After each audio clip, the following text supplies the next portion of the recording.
mental health lead roles. How long have those roles been around? They just let me know in the chat. Sorry, you might have just got a pop-up to say this session is being recorded. It is for just training for Mindapples, and we can edit it. So if you do say anything and at the end you think, oh, I don't want that to be recorded, then just let us know and we can edit it. So please don't let that put you off talking freely. Let me know in the chat if you're in a mental health lead role. Has that role been around in school for a long time? Is it relatively new? Do you feel it's embedded in the school, or are you still trying to find your feet with it? Just let me know in the chat. That would be really interesting to hear where you're coming from as a school. Okay, so pretty recent. Someone's saying since lockdown, and it used to be part of PSHE, yeah, and yeah, pretty recent. Oh, that's interesting, and quite, quite good in a way, because we sort of feel that we can, start afresh and have, quite a bit of input with you. Then that would be great if we can help you along on your new paths. Yes, there's always more we can do, isn't there? And especially as in a school, you have such a captive audience, but you also have 600 million other things to do. So I'm sure that time is precious. Oh, okay, and it's been about 5 years in Susie's school, and she's now part of the senior lead. It's now part of the senior leadership team. It's great, isn't it, that it's being recognised and it's being discussed, but it's just how can we kind of embed it a bit better, or make it kind of the one of the things we think about Mindapples is it's for everybody, and that we don't need somebody leading it all the time. If we teach people well and get this conversation going, we're hoping it will start to organically develop and not be so time consuming, and it'll just become part of your everyday life, and easier to embed without having to be so formalized. We're hoping anyway. So we've done our hello, we found out where you're all from, but one thing I'm really interested in is, what do you call it in school? When you want to have a conversation, or you want to have a session on mental health, what do you call it? Do you call it mental health? Do you call it well-being? Do you call it managing stress? Do you call it let's talk about anxiety? What do you call it at school?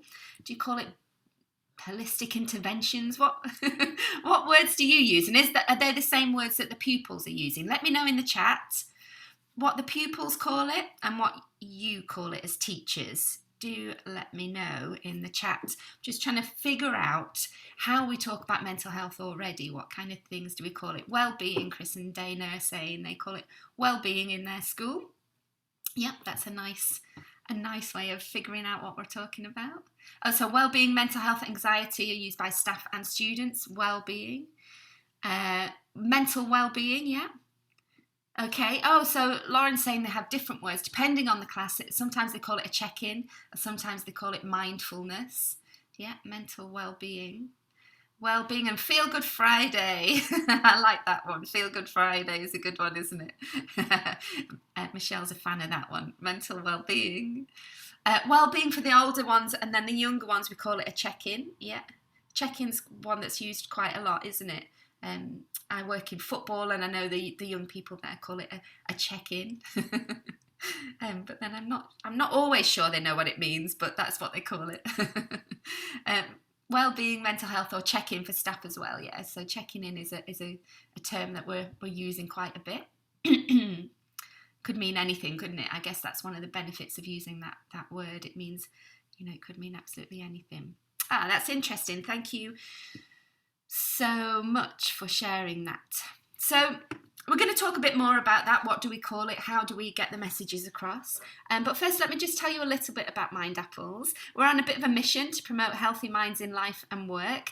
And one of the things we talk about with everybody is that we only have one mind. We take it everywhere we go. So talking about mental health at home, or talking about mental health at work or school, it's the same thing. We don't have different mental health with a different mind at home to at school or at work. So it makes sense that, we talk about everything as we go along. And what we usually say to people is you don't have to think about this in a school environment or in a home environment. You can think about either or. It really doesn't matter. We can talk about, what's going on at home for you, or we can talk about what's going on at school.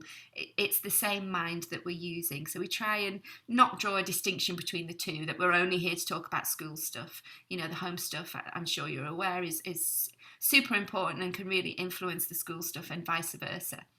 So this is us at Mindapples. We started off with a really simple campaign of our 5-a-day campaign, and we're going to do that later. But we've since expanded into going into lots of corporate companies, schools, businesses, community setups, health settings, to talk about the mind and talk about mental health. We want to talk about it in a similar way. We've got a book available as well if you want to learn a bit more. All our modules are in this book. We've got 2 books available. We've also got lots of social media. We're on Facebook, Instagram, YouTube. So if you ever need any resources or you wonder what Mindapples have to say on a subject, if you just Google Mindapples and then the subject, there's likely a little video or a piece of information on our social media about that topic. What I was going to say, Amanda, is hopefully for those of you who have active social media accounts, and I'm aware that if you're a smaller school that might not be possible, you might not monitor it, you might not even have an account, but hopefully I have followed you all on Twitter. I think Twitter seems to be one of the favoured platforms for schools. So I have followed you. So in theory, give us a follow back. We do share a lot of content.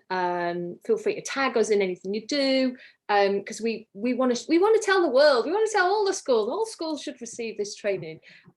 So do please check out our accounts, and I'll send those details around with everything else after the course. Thanks, Michelle. And of course, if there's anything as we're going along, you think, I'd like to learn more about this, or I want to know more about that, then you can, and you can't find it, then just message us and we'll be really happy to help. We are a really interactive organisation and we do like to talk to people and see what people need. So do let us know as you go along and start to use our resources. So what we're going to talk about today is we're going to talk about mental health. We're going to talk about the Mindapples approach, and we're going to talk about the 5-a-day for our mind campaign that we do at Mindapples. And then there's lots of other things we can offer later, as and when you need them. We do lots of modules on moods and emotions, stress and resilience, motivation and habits are some of our more popular sessions that we do. And of course, if you need any of those resources, just let us know. But today we're just going to focus on our absolute core messages about mental health, the approach that Mindapples take, and the 5-a-day for your mind.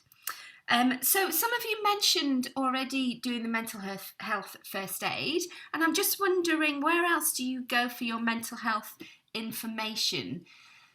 If you think, oh, I want to talk about a certain topic, or you want to raise an issue with somebody, where do you normally go for your mental health support? Is there an organisation or a website that you use? Let me know in the chat.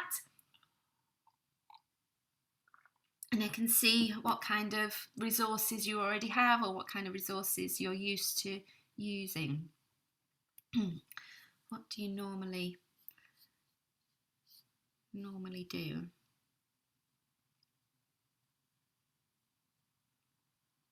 Oh, Place to Be and School Learning Mentor, who is ELSA trained. Ah, interesting. Okay, we can have a look at those and see what they're up to.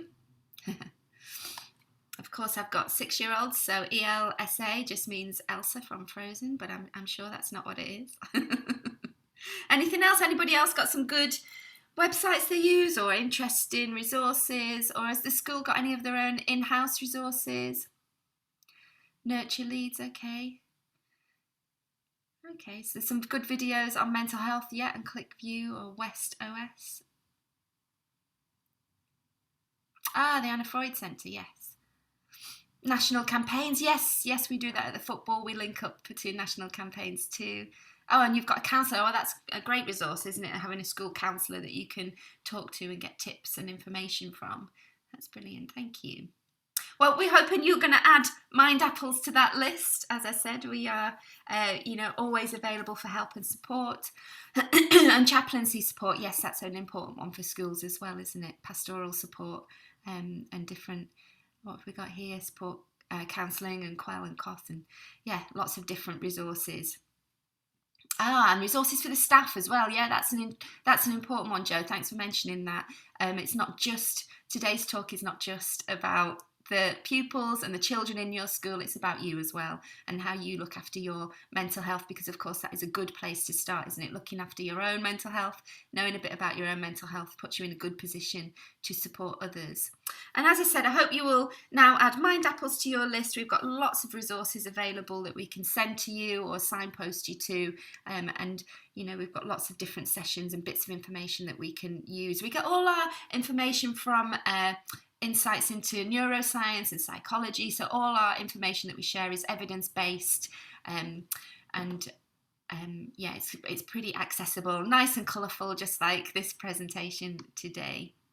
So my final question before we get started is, who do you want to help and what do you think they need? Let me know in the chat. Who is it you want to help? Maybe let me know the age group, or maybe there's a subsection in the school that you're particularly interested in, or maybe you work in a school that has a particular type of student. Let me know a little bit about who you want to help and what do you think they need.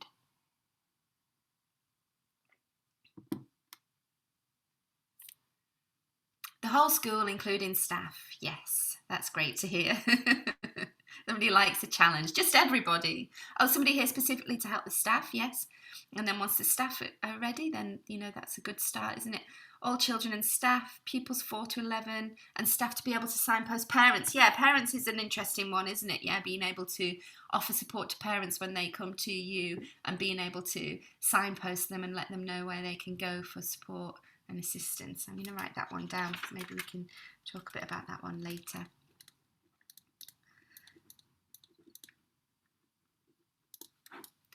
Okay, children, staff and parents, just everybody. Just everybody. It's the small job of helping everybody. I mean, that's what schools do, isn't it? Enabling and encouraging whole school staff and extended community resilience. Resilience is first use of that word. It often comes up quite early, but thank you for that, Chris and Dana.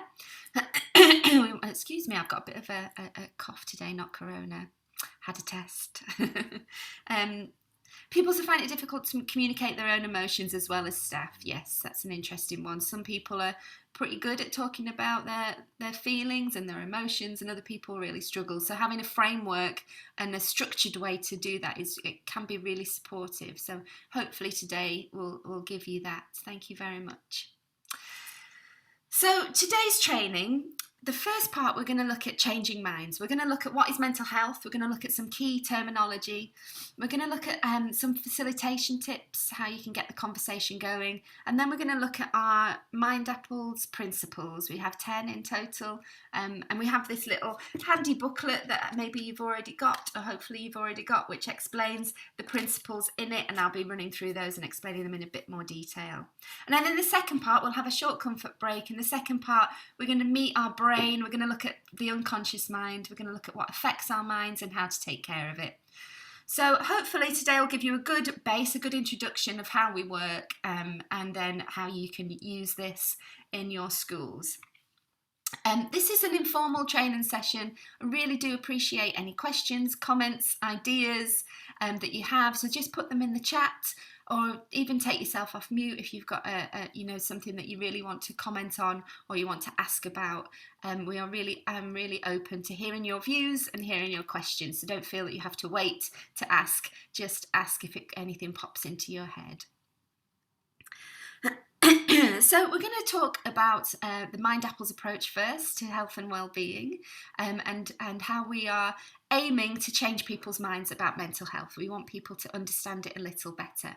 So one of the first things that we started doing at Mindapples, and I'm really, really pleased to report that over the 10 years it's starting to change, but it's not a drastic change, but it is starting to change, is we ask people, what's the first thing that pops into your head when we say mental health? So maybe a word has just popped into your health when I say into your head when I say mental health.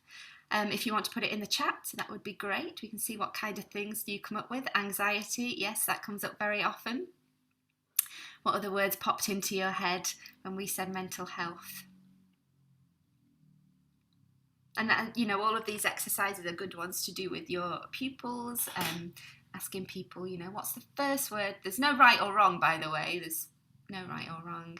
Emotions, things I like to do. Nice, Chris and Dana. Well-being, excellent. Depression, despair, yeah. Feeling overwhelmed, absolutely. Yeah. And then what's the first word that pops into your head when I say physical health?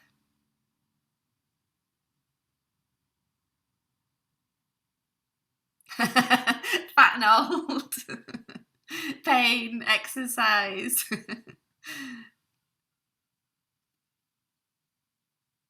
Yeah, it's an interesting one, and I think you're kind of a good example of a group of people who will have a wider view of this. Your teachers, a lot of you are interested in mental health. So one of the things that we found when we first started doing Mindapples is when we talked to people about mental health or said, what's the first thing that comes into your joint pain, anxiety, depression, and joint pain? Yes, Megan. They're all things that are linked to mental and physical health. But what we found at the beginning was ask people about mental health, and people talk about mental ill health, the problems with mental health. A lot of the time when we ask this question, people will say depression, anxiety, suicide, low mood, hopelessness, and talk about the negatives. And we would get a couple of people saying things like well-being or, good mood, but not many. And now we're sort of finding it's changing a little bit. More and more people are mentioning things like meditation, well-being, what are the other things that you mentioned? Emotions, things I like to do. Yeah, there's a bit of a balance now. We're getting a bit more of a balance. I mean, it's still kind of overwhelmingly people think about the negatives of mental health. And that's, it's understandable as well because people are on a course because they want to find out more. So it's an interesting one. But when we talk about physical health, what we usually get, and again, it's changing a little bit as people become kind of more aware and more about discussing these things, is that we usually get people talking about going to the gym, exercise, diet, things that are good for your physical health or things that you can do for your physical health. So there is a bit of a difference. It is changing now, but it's still quite an interesting question to ask. So I guess that's one of your first exercises that you could use with young people is you could say, what's the first thing you think of when I say mental health? And then ask them about physical health. And it's just a good way of starting a discussion.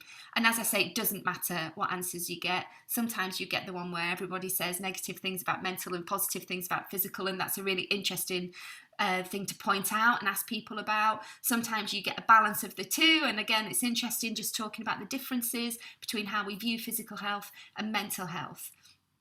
But at Mindapples, we're on a bit of a mission to try and get people to understand their mental health in a similar way to we understand our physical health. So most people have an idea of what to do if they feel physically unwell. So if somebody wants to, for instance, build muscle, put on weight, lose weight, or get fitter, or run faster, we have an idea of what we could do. Or even as simple as if we have a headache, we kind of have an idea of what caused it. We have an idea of how to get rid of it. But it's not so straightforward with mental health. We don't really talk about it in the same way. If somebody comes to you and says, oh, I've got a sore foot, you might say, well, have you tried putting ice on it? Have you tried resting it? Have you tried changing your shoes? We've got some ideas. When people come to us and say, oh, I just don't feel myself at the moment, I'm feeling a bit down, we tend to maybe panic a little bit or worry a little bit. And then apart from, listening and talking, we're not quite sure what to do. And I guess with our colleagues or friends, we might say, do you want to go for a coffee? Or, fancy a glass of wine or something. But apart from that, we're not as confident in talking about mental health as we are about physical health. And this is something that we're trying to change here at Mindapples and trying to encourage people that it doesn't have to be a scary conversation. Just like we'd tell somebody we've got a headache, why can't we tell somebody we're feeling sad or we're feeling angry? We want to have those conversations just as common as those physical health conversations. So in order to do that, we need to understand a little bit more about what mental health means. And maybe this is one of the reasons why it's a kind of a little bit more difficult to talk about, is the definition of mental health is changing. Historically, the definition of mental health was the absence of ill health. So as long as you didn't have depression or anxiety, then you were all good and your mental health was good. But then, of course, the World Health Organization got involved to try and define it a little bit better. And they came up with this definition about your potential to cope, with stresses of life, work productively, and make a contribution to your community. Well, as we got to learn more about mental health and what it means to people, we questioned that definition. You know, if you're not making a contribution to your community, say you have something preventing you from doing that, then do you not have good mental health? We weren't too sure that that was a good definition. So now, as we revise the definition, we talk more about basic cognitive and social skills. Having these basic skills or an understanding of these basic skills can help you have good mental health. Recognize your own emotions, empathize with other people, being flexible and the ability to cope with adverse life events and function in social roles. So being able to cope, but also being able to maintain relationships or being able to talk to people whilst you're coping. And then also we brought in the physical health as well. So a harmonious relationship between the body and mind. So as you can see, the definition of mental health is quite broad and encompasses a lot of different things.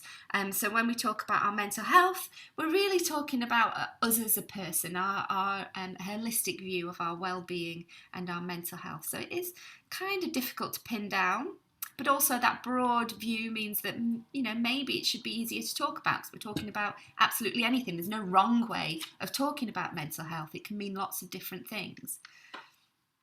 So what about the word well-being? What does that mean to you? Let me know in the chat. What do you think about when I say well-being? Some of you mentioned that this is a word you use quite a bit in school. What do you mean by it? What do we mean by well-being? Is it different to mental health?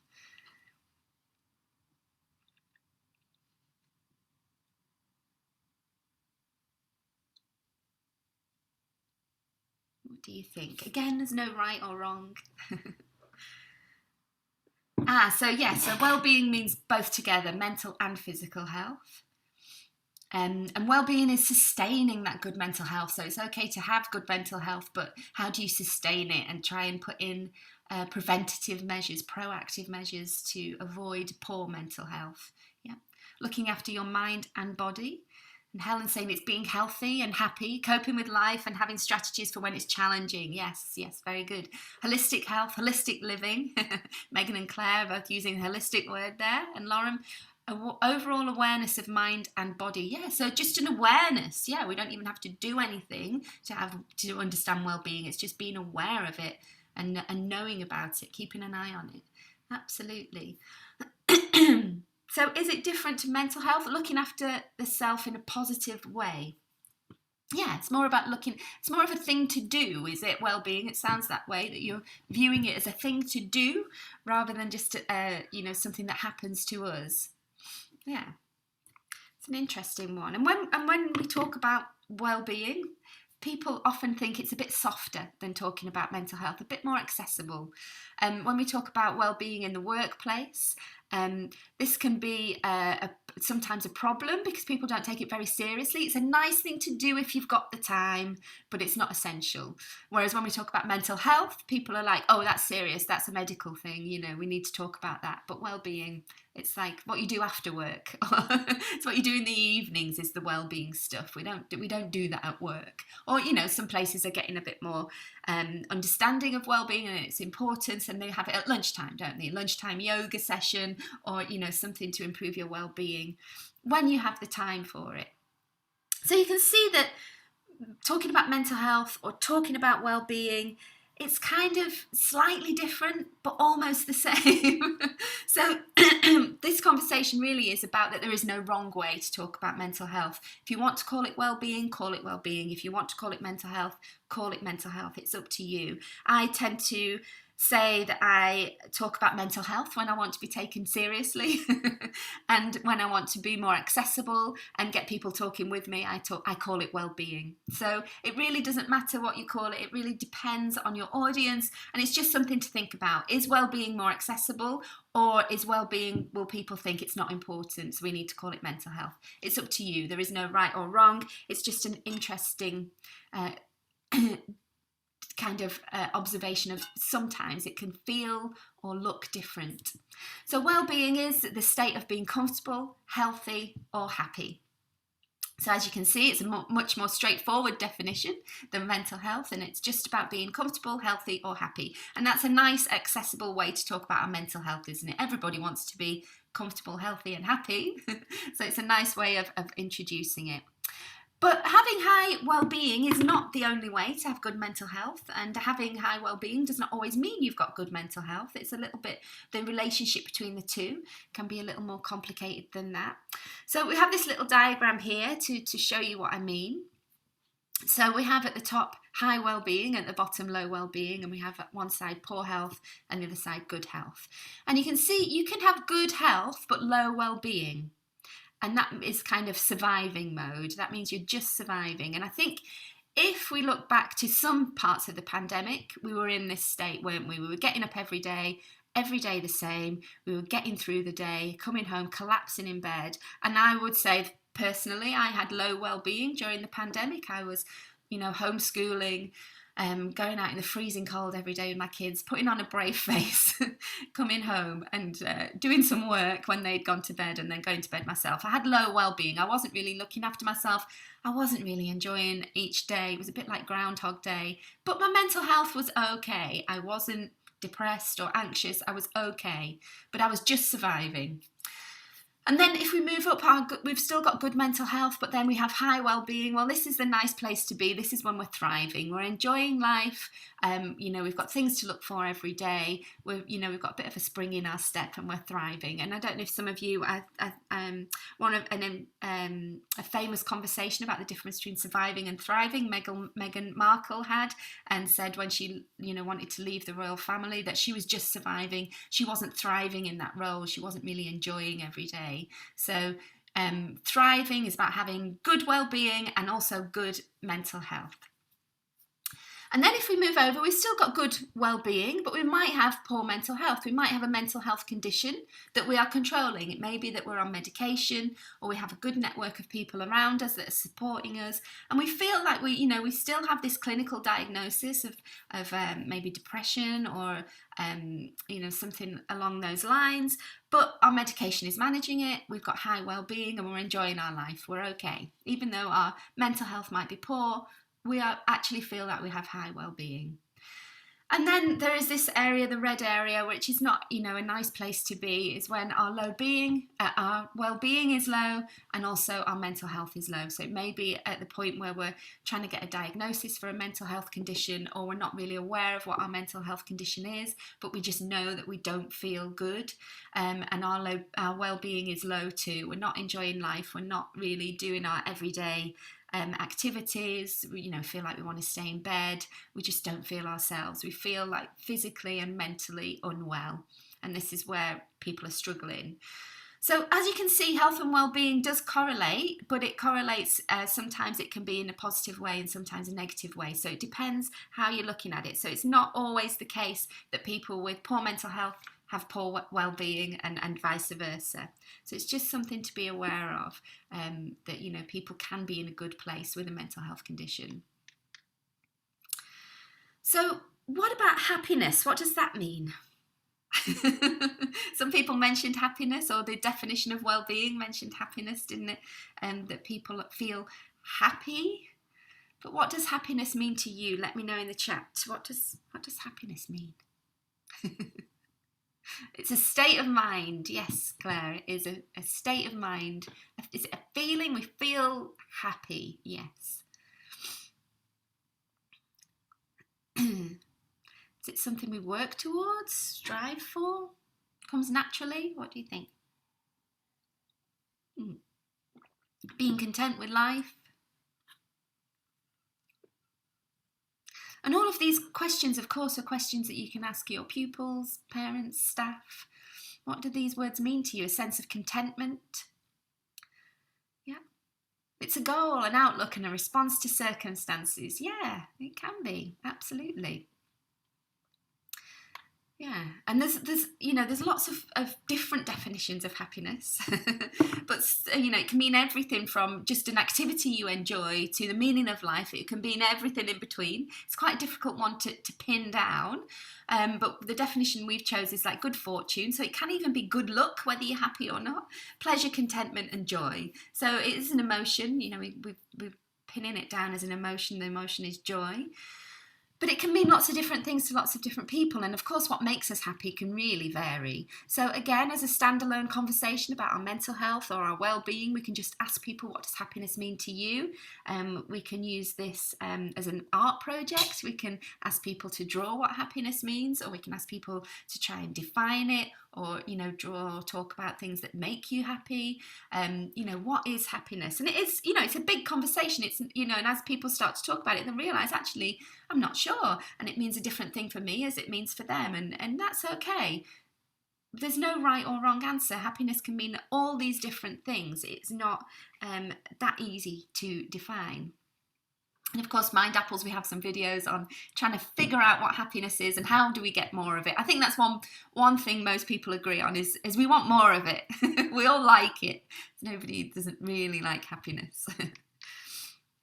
So there's some psychologists talk about happiness and say that the idea of happiness is a difficult one because we apply it to too many things. So it's too difficult to define. So why bother trying to figure it out? And also, he talks about trying to be upbeat and positive and joyful in the day-to-day is one example of happiness, and also it could mean a life well lived. So happiness is only something you can look back on. Some people talk about happiness is wanting to make happy memories rather than being happy in the moment, and I find that a really interesting conversation. Like, do we try and make happy memories, or are we trying to live happily in the moment? If you think about what you do on your holidays, where you go on holiday and who you go on holiday with, are you trying to be happy in the moment, or is that to make happy memories? I know that spending Christmas with 15 members of my family in a small house in Wales was definitely about making happy memories. There were some moments of happiness day to day, but it was definitely about making happy memories with the grandchildren, for my parents, and trying to have those Kodak moments where we have those nice photos that we can look back on. So happiness is a difficult one to pin down, but it's an interesting conversation. So how about resilience? What does resilience mean? Is that a word that you use at your school? Is it something that you promote, talk about? Do you understand what it means? What do you think? What's resilience?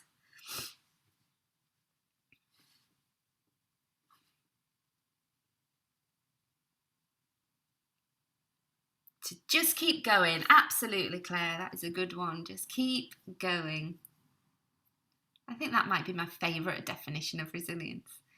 The toolkit for dealing with adversities we come up against. Absolutely. Yes, Chris and Dana, that's a great definition. Ability to cope with challenges and bounce back. Yes, Sue, bounce back is something that most people say when we talk about resilience, and Helen's saying we use it a lot with children. Yes, we talk about resilience quite a lot, don't we? And there's some really great research on resilience.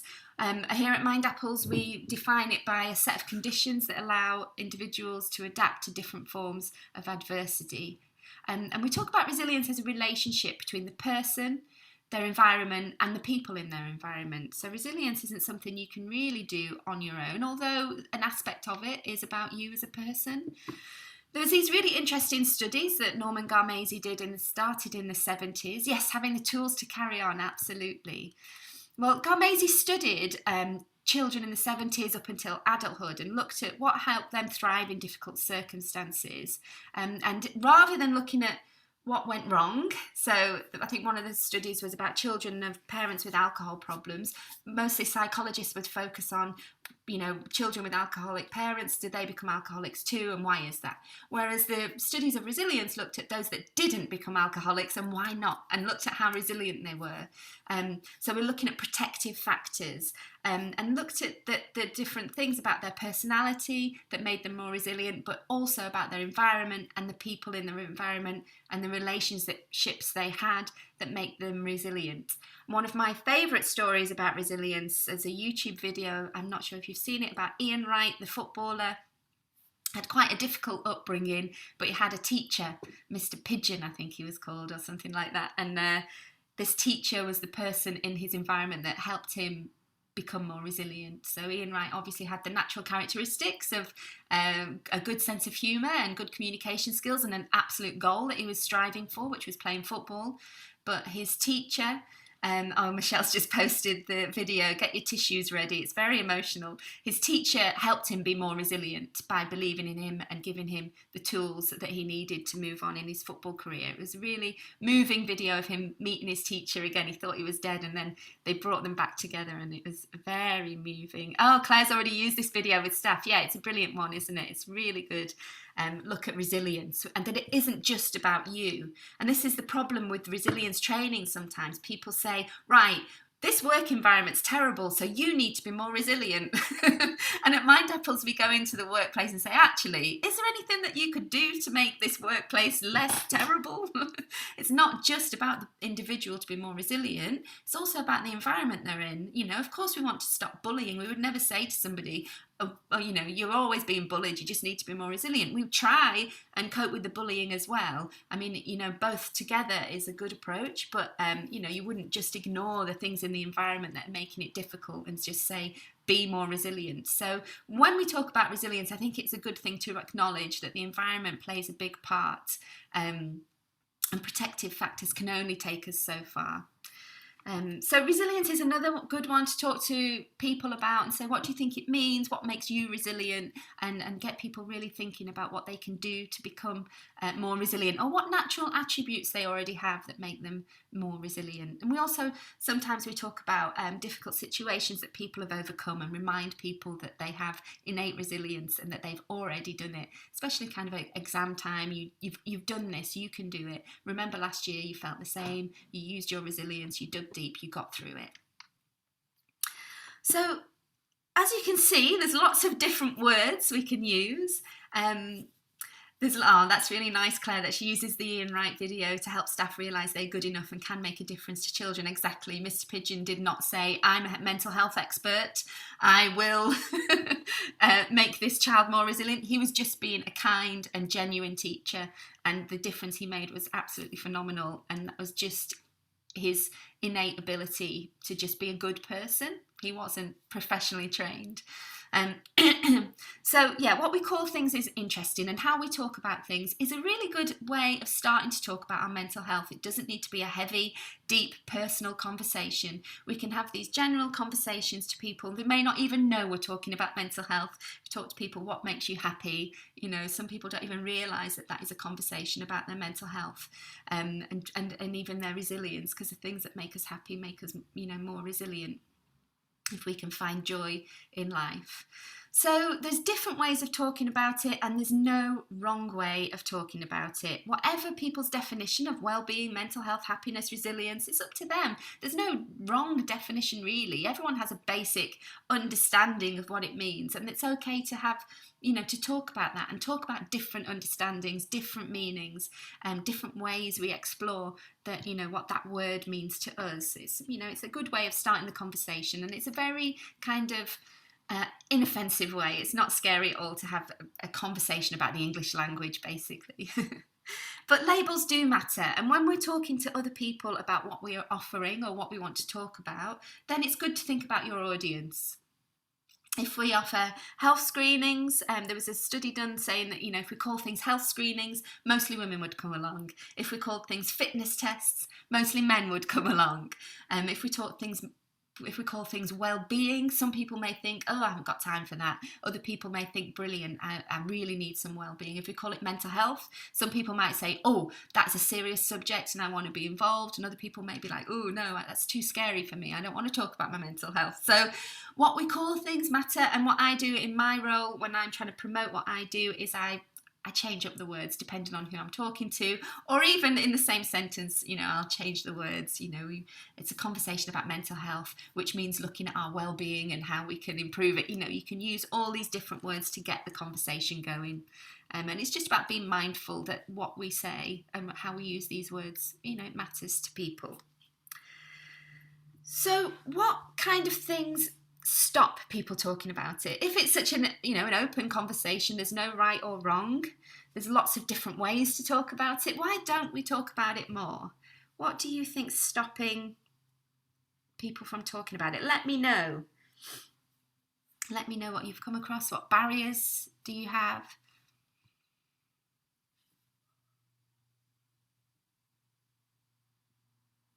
I work part-time for a football club as their safeguarding officer, and when I'm trying to talk about mental health, a lot of the players, as soon as they see me, they'll say, I'm really well, my mental health is really good, oh, positive, I've got people to talk. They really don't want to talk to me about it. It's a work in progress. So what kind of things stop you?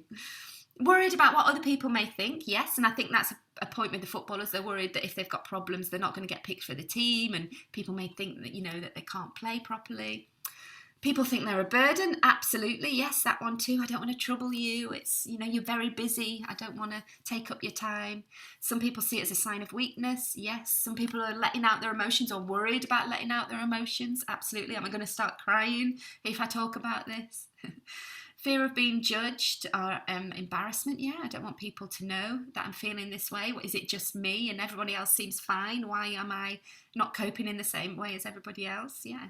A lot of people think it makes them vulnerable. Absolutely. Don't want to offload my issues onto someone else. Yeah, I don't want other people to worry about me or, have concerns about me, or don't put a downer on other people when they seem to be having a nice day. Yeah. Stigma, negative connotations, being judged. There's still a great deal of stigma around mental health.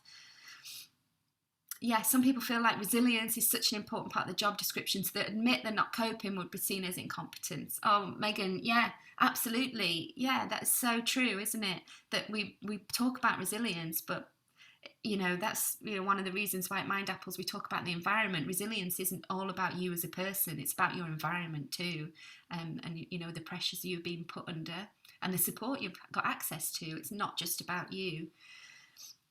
Okay, see you in a bit, Helen. So yeah, there's lots of reasons why we avoid talking about mental health, or we don't talk about mental health. Because I work in this field, I find it really easy to talk about mental health, but I see the look on some people's faces when they ask me how I am, and I start telling them, they're like, "Ooh, that's a bit much." I didn't really want to know how you were, but I role model it and I try and encourage other people to do that. But yeah, there's lots of different reasons why we don't talk about mental health.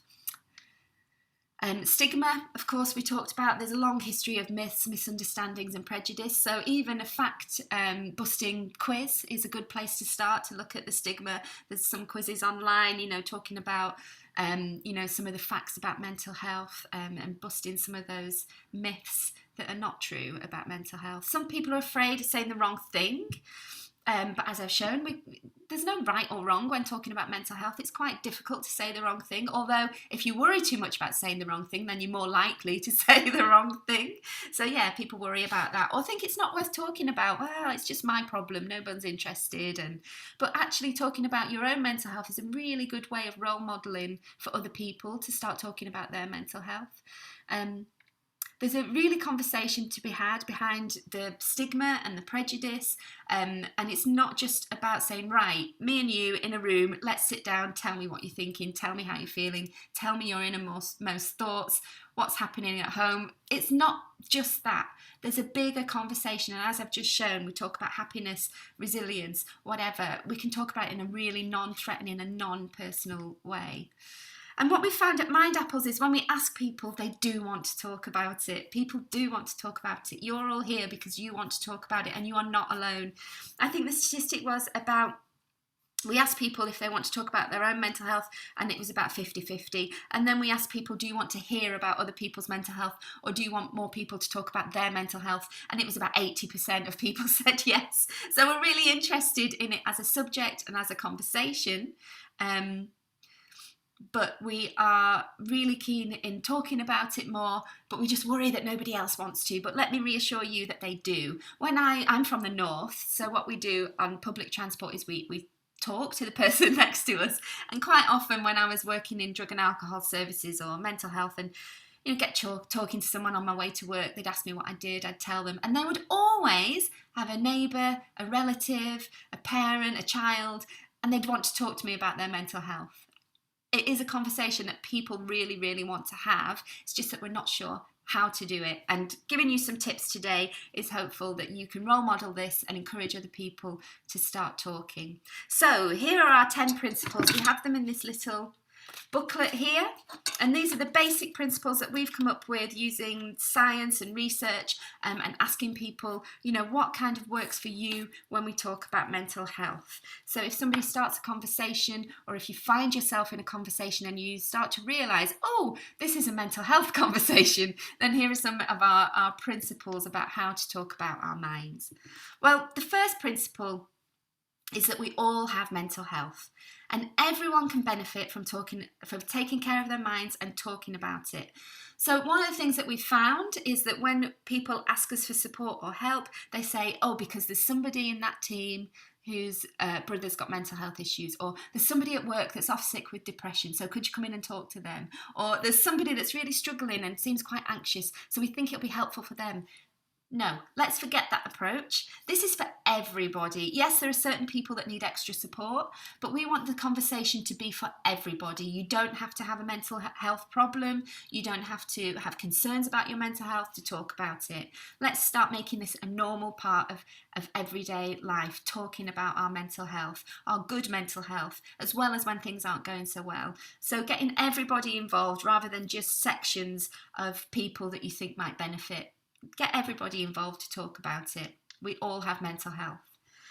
Now, this is one that I really love in particular, is that we all know our own minds. There's nothing worse than somebody saying, tell you what you should do, and giving a whole load of advice, and you're thinking, I've already tried that. I don't know if anybody's got an allergy or has asthma or eczema. I think people talk about this so much, and when somebody says they've got eczema, you know, or something like that, quite often people will say, oh, maybe you're allergic to dairy, or have you tried this, have you tried that? And for somebody who has eczema or asthma, they'll be like, oh, yes, I've tried it, and it's actually quite frustrating that people are just giving you advice all the time. And it's the same with our mental health. Of course, they've tried sleeping, of course, they've tried, you know, little things, and that's why they've come to you, because the things that, you know, you might think are helpful to suggest, maybe they've already tried.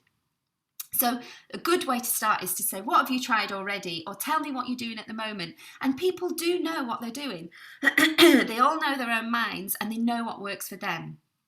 So if you start from that point, what have you tried already? Then that is a good way of getting people to open up and talk about their minds. And some of the things might actually be working. You can say, oh, that's brilliant. Oh, well, you know, are you going to keep doing that? And they'll say, yeah, because now I've started going out for a walk every day, I do feel a little bit better. So they are making progress, and they are doing well already. It's just for us to support that process. So people know their own minds, they know what they enjoy doing, they know what's working already. It's just that maybe they need a bit of extra support, or an extra bit of insight, or a reminder. So, you know, we all know our own minds. We're all different.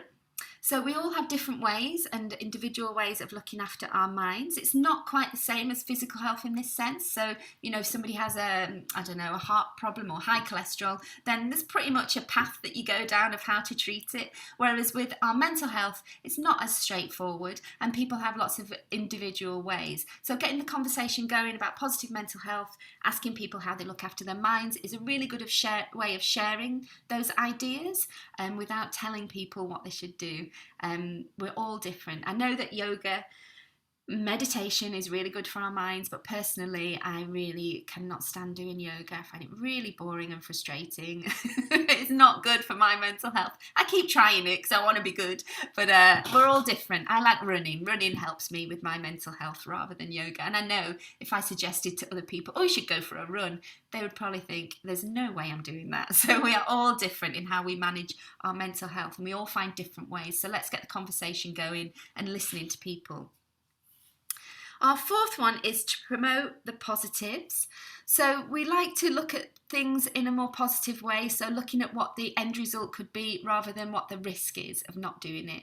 So there's lots of health education that looks at promoting the benefits, actually works a lot better than pushing the risks. So I guess oral health is a good example, on toothpaste adverts, you don't see people with rotting teeth and bad breath and teeth falling out and toothache. You see people with these amazing Colgate smiles, enjoying living their best life, and you too could be this happy if only you had the right toothpaste. So when we talk about our mental health, we want to do it in the same way. We want to say, oh, it's not just about avoiding depression and anxiety. It's about feeling happy. It's about enjoying your life. It's about looking after our minds rather than worrying about what can go wrong. Let's look about what can go right. This will help you make better decisions. This will help with your relationships. This will help you be more successful in life and feel more fulfilled and happy. So let's promote the positives and look to the future of does it look like when we take care of our minds? How can it make a positive impact on our life? The fifth one is that every feeling is valid. So whatever people are feeling, that's what they're feeling. It's okay to not be okay. If somebody says they're feeling sad, we do have a tendency sometimes to say, oh, don't be sad, or, oh, don't be silly. You don't get sad over that, but it's okay to feel sad. There's nothing wrong with feeling sad. They give us useful information about our lives, and we hope that they're not suppressed or criticised. It's okay to feel however you're feeling. When I was taking my twins, I've got twin boys, when I was taking them to look at nurseries, one of the things that really put me off a nursery is that my little 2-year-old was clinging to me because he was in this big room with lots of children, and the nursery nurse said, don't be silly, and he said, I'm scared, and she said, don't be scared, don't be silly, there's no need to be scared. And I thought, actually there is. He's in this big room with all these people that he doesn't know, and I'm trying to put him down on the floor to play with these children he doesn't know in an environment that he doesn't know. Yeah, he should be scared. That's actually a normal human reaction. And so it's about letting people feel what they feel and asking about it. Oh, you feel scared? Could you tell me what you're scared of? Or, well, I'd be scared if I was in that environment too. Yeah, I can see why you're feeling sad about that, or I can see why you're feeling scared about that. And sometimes just saying the emotion, oh, you look sad, and they say, I am sad, do you want to tell me about it? Then that's okay. It's okay to talk about these negative emotions as well as the positive ones, and also noticing when people look happy. That's a nice one to do, isn't it? But every feeling is valid. There's no silly feelings that we shouldn't have. We look at choices, not chores. So we don't want to change people. We don't want to cheer people up. We don't want to make people happy. We don't want to change families or change, things like that. But we want to give people the choice. It's their choice. If they want to be happier, if they want to be more resilient, then it's up to them. We give them a choice. Of course, there are situations that we can't accept as teachers, and situations maybe at home that we need to go down a safeguarding route to protect young people. But when we're talking about their own mind and their own mental health, then we go at their pace. We do it their way. It's fine for them to feel what they're feeling and give them a list of choices, a menu of things they could try if they want to. And it may be that they're not ready, or they don't want to, or they're just thinking about it. And quite often we can plant a seed that maybe they'll take up in the future. But we give people choices. We don't tell people what to do. We give them a choice. And quite often we remind them of that choice on a regular basis, but it's still up to them. Knowledge is power. I mean, this is a good saying, isn't it? If people know more, they'll notice more and they'll start to behave differently. So just letting people know about their minds and about their mental health and how we talk about it and how we discuss it and what it means is a good starting point. We're not on the path of changing anything or doing anything. We're just educating people, and we getting this conversation going, talking about the definition of those words, talking about how the brain works, in a similar way to if we want to look after our bodies, we know a bit about diet and exercise. Well, why can't we learn a bit about how our brain works so that we know how to look after it a bit better? It's just about education and letting people know why what is happening. And a good example of that we use at Mindapples is the fight or flight freeze response. We explain that to people, and even just having that knowledge can be quite reassuring that, okay, this is a normal physiological reaction to my environment. I'm not going crazy. This is all normal, and this is why it's happening. And that can be a good starting point for then taking some action to overcome it. But knowledge is power, and we do want people to be more educated about the mind and how it works. Now, this one is sometimes a difficult one to live by, but it's unconditional positive regard. So it's about accepting what people do. Now, as we said before, people know their own minds. People know what makes them feel better, and we accept that. So when people tell us what they do, we don't criticise their choices or tell them that that's not good for their mental health. And, you know, as a teacher or a parent, this one is really quite a difficult one for us to do, but it's about listening, understanding and accepting where people are. Now, we don't have to agree, but we can have positive regard for it. We can say, okay, and how is that working out for you? Rather than, oh no, you shouldn't do that, it's bad for your mental health. We can say, okay, so you like to stay up all night playing video games. How's that good for your mental health? How's it working for you? And that can get the conversation going. Whereas if we say, no, you shouldn't do that, it's bad for your health, that shuts down the conversation. But, you know, we can get the conversation going. And a good example of this is when somebody was telling me that they stay up at night playing video games and that's good for their mental health. And I asked, oh, how does that work? You know, what does that mean for you? And they told me about their parents arguing every night late into the night, and they had their earphones on so they couldn't hear it. So actually it was a good coping strategy, just wasn't very, you know, a very good environment that they were in, but that led to a deeper understanding and a deeper conversation about their home life. Whereas if I'd just shut that down and said, no, playing video games late at night is wrong, then I would not have learned about their circumstances and been able to support them. So unconditional positive regard can be tricky, but ask more questions rather than shutting down the conversation if you think somebody's doing something that you don't particularly agree with. Ask more questions, and you know, sometimes they're just being, you know, pushing their boundaries or being a bit cheeky or whatever, and you start to talk about them, they're expecting you to say no straight away, and you go, okay, how's that then? And it opens up a conversation.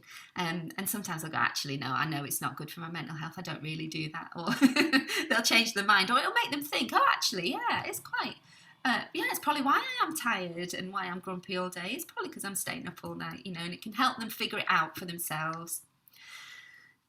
The ninth one is that minds are private spaces and it's nobody's business but our own. This, talking about our mental health, is not getting into somebody's head, fixing things and finding out everything about them. That is not what talking about mental health or supporting people's mental health is about. Minds are private.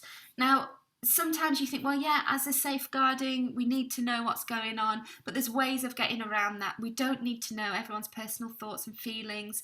That's not up to us to know about it. You know, we may need to ask a few questions about the home environment, but we don't need to know, how do you feel about that? What does it make you think? What does it make you feel? Does it, you know, we don't need to know all that. We can just support people and not know what's going on.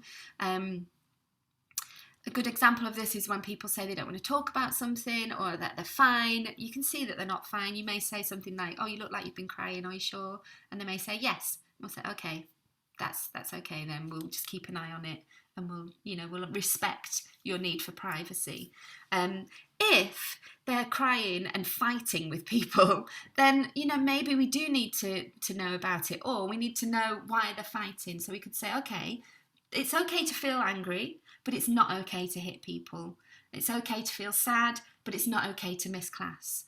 And what can we do to support you with this? You know, we can talk about their behaviours rather than their mind. So if there's a behaviour that's happening that's disruptive or damaging or hurting other people, then of course we want to try and stop that behaviour or support them with that behaviour, but we don't need to know their innermost thoughts and feelings in order to do that. We could put in protective measures. You know, for example, when you're feeling angry, you may leave the classroom, or, you know, when you're feeling really sad, you may have quiet time in the library. You know, we can put things in place without knowing what's going on. So it's just bearing that in mind, that we don't have to delve really deep and get people to open up if they're not ready or they don't want to. And the 10th one, the last one, is to enjoy it. We make more time for things we enjoy. So let's enjoy looking after our minds. It's not a compulsory module, or it's not like if you don't come, there will be consequences. We want people to enjoy it. We want people to take time out to do this. We want people to look forward to their well-being class or look forward to their mental health sessions. So how can we do that? And, you know, making time for things things we enjoy, taking into account that people are individual and enjoy different things, that unconditional positive regard, there's no right or wrong way of doing this. They make it more enjoyable. Asking people, what do you do that you enjoy? People can't help but smile when they talk about these things, and that's what kind of makes it an enjoyable activity. It's not about sitting in a quiet room and prying into people's personal space in their mind. It's about, having fun, talking about our mental health, learning about our mental health, and learning about ourselves. It can be a fun and light-hearted, enjoyable conversation. And in the next section, we're going to show you how to do that. So Michelle's talked about your resources that you should have received. We hope you've all got one of these. It's got our 10 principles in. It's quite a handy one to have in your pocket, or just a little reminder, especially if you're feeling a little bit nervous about a conversation you're about to have, or you want to approach somebody. Have a quick recap and remember, oh yeah, unconditional positive regard. I won't tell them what to do. I'll just, promote the positives. It's a good little reminder. You should have also had your Mindapple cards, and we'll need those in the second half. So if you could get one of those out ready, that would be great. And there's also some facilities resources about tips on leading good discussions about this. And the thing about mental health is that you can pry it into absolutely any subject. We can do, in science, we can talk about how the brain works. In art, we can talk about what makes us happy, or images of what makes us happy. Drama, we can act out different emotions. There's lots of, in English, we can write stories about it.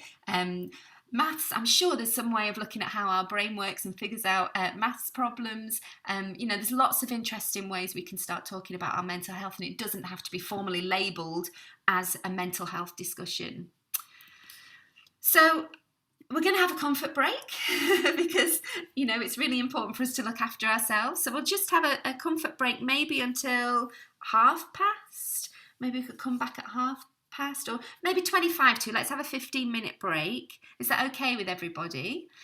And it's just a reminder that these things that I'm talking to you about, and I'm sure in your mind you're thinking, oh, I've got somebody in mind that I'll do that with. Oh, I could talk to so-and-so about that.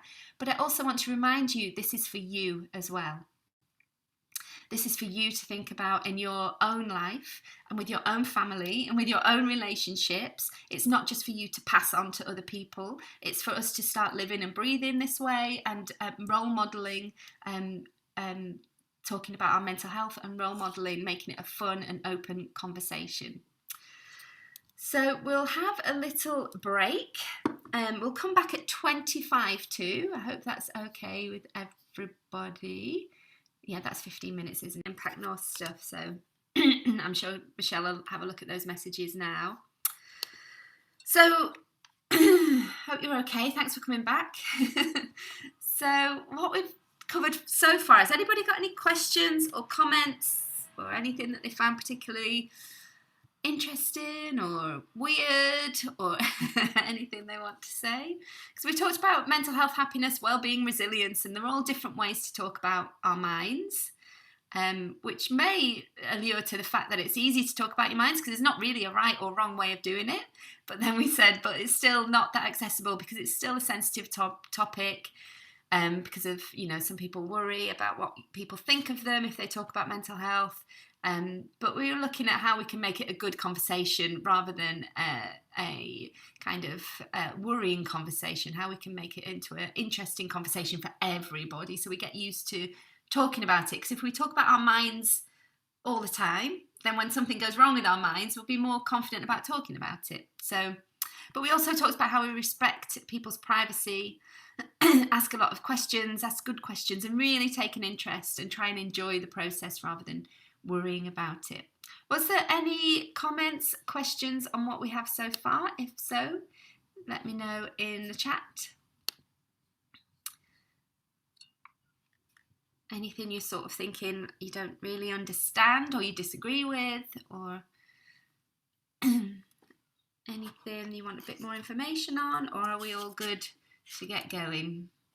Looks like we're all good. And there's not an end point to these questions. If you start doing the work or using the resources and you think, oh, I can't remember what she said about that, or I'm not sure how to do this, then just let us know, and we are here to support you and help you. So let's move on to our first module. It's our Feed Your Mind module, and this is the one that we really encourage anyone who gets in touch with Mindapples and says, what can you do for us? We usually start with this one. It's really easy, accessible, and it really is the heart of what we do here at Mindapples, about how we talk about our mental health. And straight away we're calling it Feed Your Mind, so we're linking it to the Apple theme. And the Apple theme, if you've not already noticed, it comes from our 5 a day. You know, the government promotion message, 5 a day fruit and veg is good for you. Well, what's the 5 a day for your mind? What are your mind apples? And this is how the campaign, or how Mindapples started, with this really simple message and really simple campaign. So this is our Feed Your Mind session. You can do this, we normally do this as a full session, but obviously working with young people who perhaps have got a limited capacity for taking in lots of new information, then you might want to break it down or make the sessions more interactive and more creative. And you know, these resources are absolutely for you to do that with. You can do what you want with it, present it however you like. And this is, you know, this slide, first of all, is the one that we start with, and we talk about the evolution of the brain. And we talk about how our brains have got bigger in size, and the reason for that is so that we, you know, we're uniquely human and we uniquely care for each other in a different way. Because our brains are so big, we are born with underdeveloped brains, and it takes a long time for our brains to develop.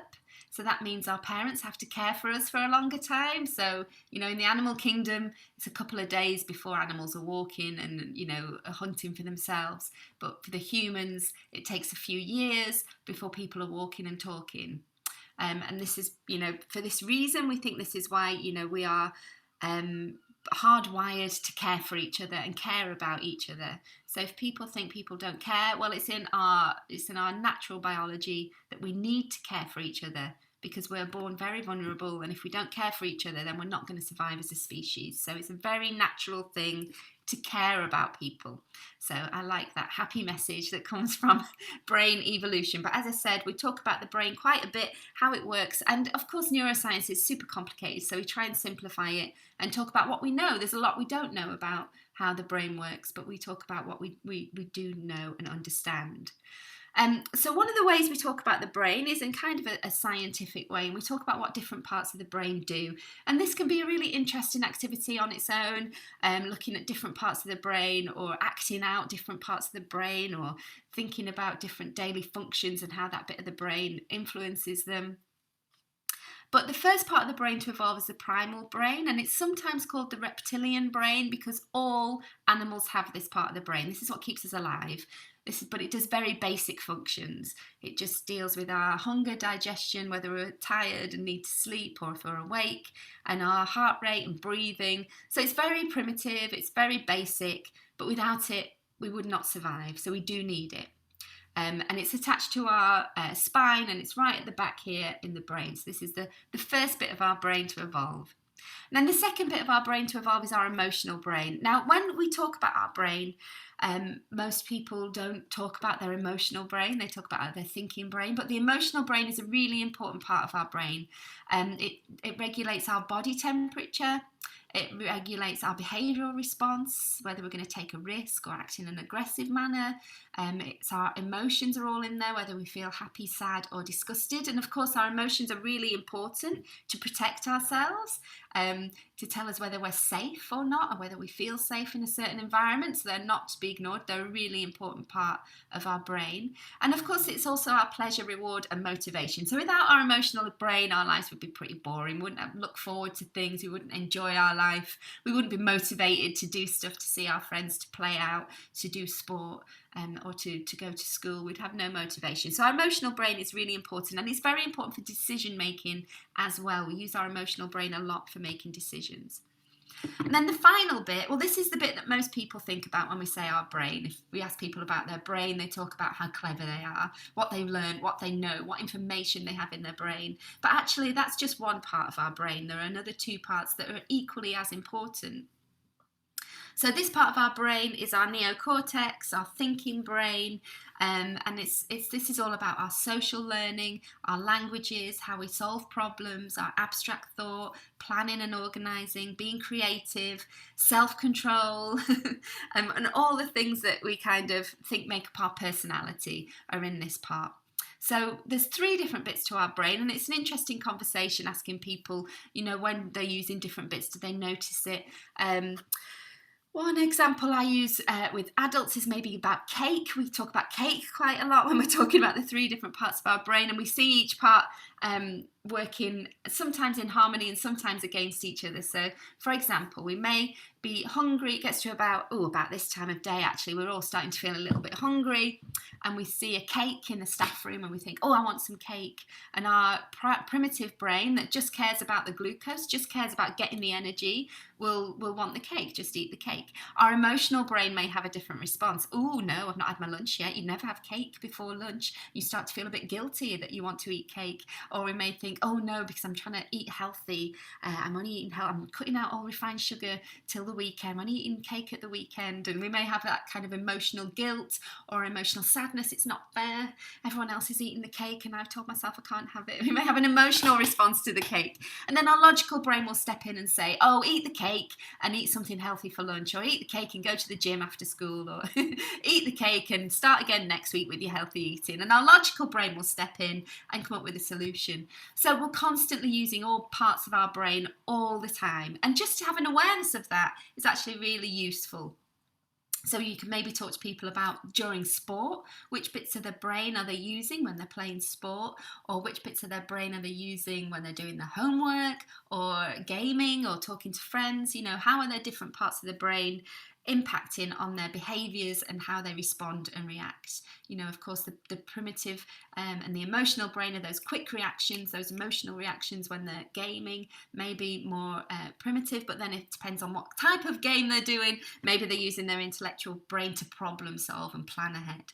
So there's lots of different ways we can talk about how our brain works, and having that basic understanding is a really kind of easy way to talk about our mental health. It's not personal, it's not asking anything to, it's not pointing out any difference. Everyone more or less has the same body that works in more or less the same way, and the brain works in more or less the same way in everybody.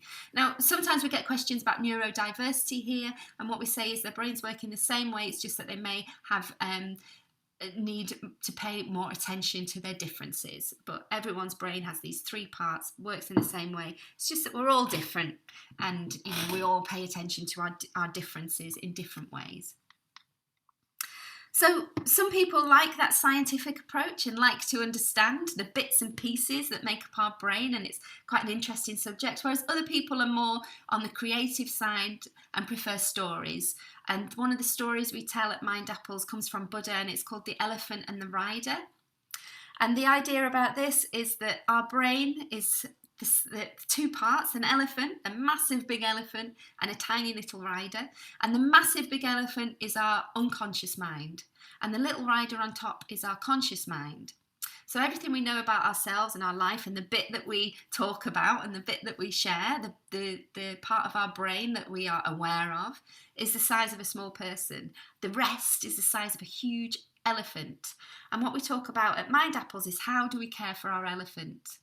And we also ask people, has your elephant ever gone on a rampage, for example? Well, you've had a reaction to a situation and you've thought, I think I overreacted a little bit, or I can't believe how emotional I got about that, or maybe I said, it was a bit of an overreaction. And that's because we've not been paying attention to our unconscious mind or caring for our unconscious mind. And what the idea is that our unconscious mind is taking everything in, processing all the information, and if we just ignore it, or ignore those emotional warning signs, ignore our emotions, ignore those signals that we're getting that something isn't quite right, then the elephant will take control, and the elephant will show everybody that we're upset and angry, and that things aren't quite right, and that our environment, we're struggling in this environment. So it may be that the rider on top of the elephant can control it for so long, but until we start to acknowledge the little messages we're getting from our mind, the little how things are impacting on us, then we're not truly looking after our mind. And it's just another way, another little story that we can tell people, or a way of looking at it. And then we can ask people, what can you do to look after your elephant? And we'll come on to that later. But we talk about the elephant in the jungle and the elephant in their environment, and we ask people, what affects your mind? We can ask people, what things in your environment affect your mind? Let's have a go on the chat. Let me know, what kind of things affect your mind? What do you think? What things impact on your elephant? Elephants taking things in all the time. What impacts on your mind, on your mood, how you are? External pressures, yeah, what kind of external pressures, Lauren? What kind of pressures? Your physical health, absolutely, Charlotte. Yes, your physical health. Other people's moods, Helen, absolutely. Food, that's a good one from Chris and Dana. That's a really nice one that's really easy to figure out, is food. Hormones, yes, no need to apologise, Claire. Everybody has them. Men and women are affected by our hormones, absolutely. And we see them at both ends of the stages, don't we, in our life? We see our hormonal teenagers in school, and then maybe some of the staff are going through the menopause or having hormonal changes too. Lauren, demands of daily life, yes, just everything that's being thrown at us at work, at home, at school, everything that we're trying to deal with. Our workload, yes, is there too much going on? Have we not got enough and we're a bit bored? Family pressures, absolutely, trying to be a good member of the family or trying to avoid your family as much as possible, but there's pressures there, aren't there? Commutes, yes, the daily commute, that's coming back. We didn't have that one for nearly 2 years. Nobody said that one, Lauren, but now people are starting to say it again. Joe saying stress, tiredness, yes, physical health issues when your arthritis is flaring up or when your back pain comes back or when you've got a migraine, that physical health really impacts, doesn't it? Lack of sleep, food, relationships, sleep. Sleep is a really good one, actually, Alison and Keely.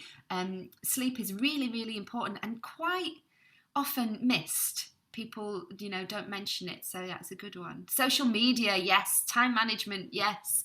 Managing your time. How do you fit everything in? Are you proactive or reactive? That will make a difference, won't it? Social media is a really good one. Really affects our mental health, positive and negatives. Megan saying work pressures, family pressures, your environment. Ooh, renovating your home, yes, your environment. When I used to work in rehab, we used to say messy bed, messy head, and we'd really encourage people to have a tidy bedroom, absolutely.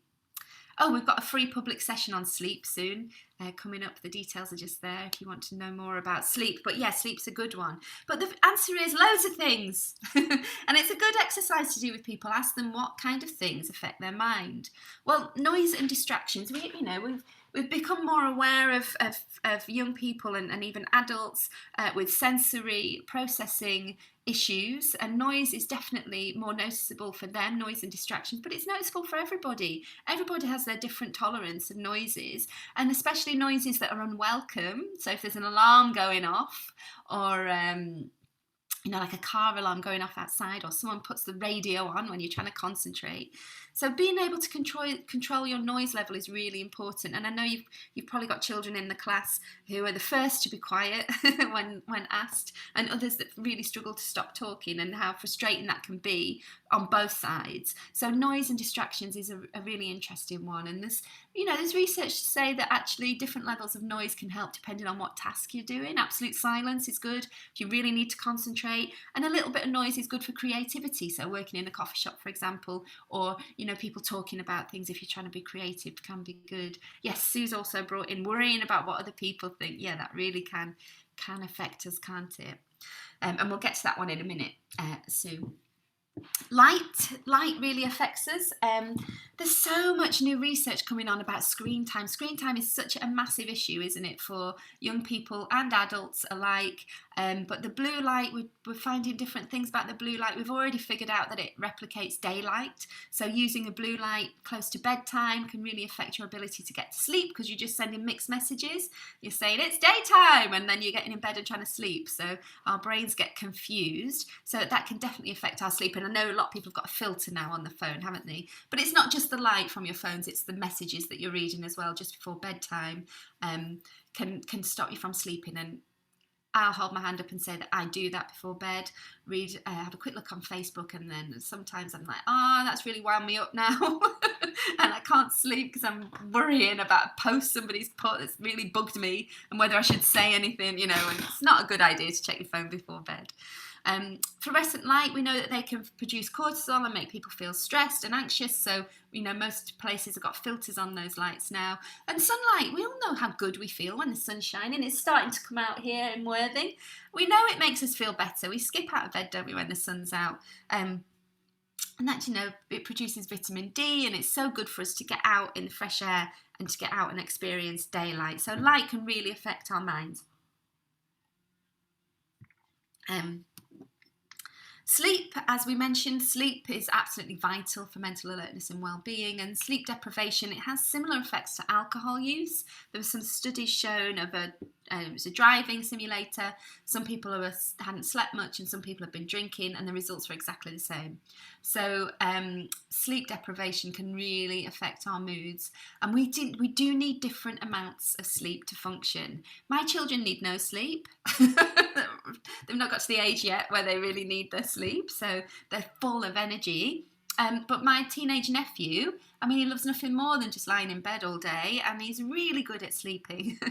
So we do need different amounts. So I wouldn't worry too much. I think there was something going around about 8 hours a day is what we need. We don't. Some people need more, some people need less. So, find out what works for you, basically.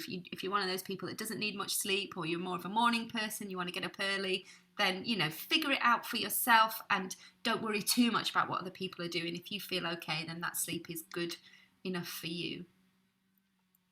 So our mind is affected by this, our physical state, our health and illness is all part of our general well-being, and it's really hard to concentrate, or it makes us quite grumpy, doesn't it, when we've got a bad back or a headache or arthritis or whatever it is that's distracting us. It's really hard to concentrate. So being aware of our physical state is a really important one too. Nutrition and hydration is so important, and I'm sure that you talk a lot about this to people in schools. I know the first thing I do when I'm feeling a bit sluggish is have a drink of water, and instantly, most times I feel better, and if I don't, then I know it's something else, but usually it's my first point of call, because mild hydration can affect our mood, energy and our mental performance. So encouraging people to have a bottle of water in school is a really good idea.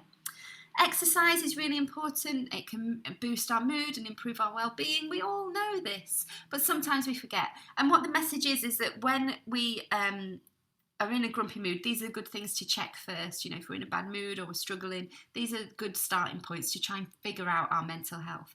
Have I eaten properly? Have I just had a massive piece of cake and now I'm on a sugar crash?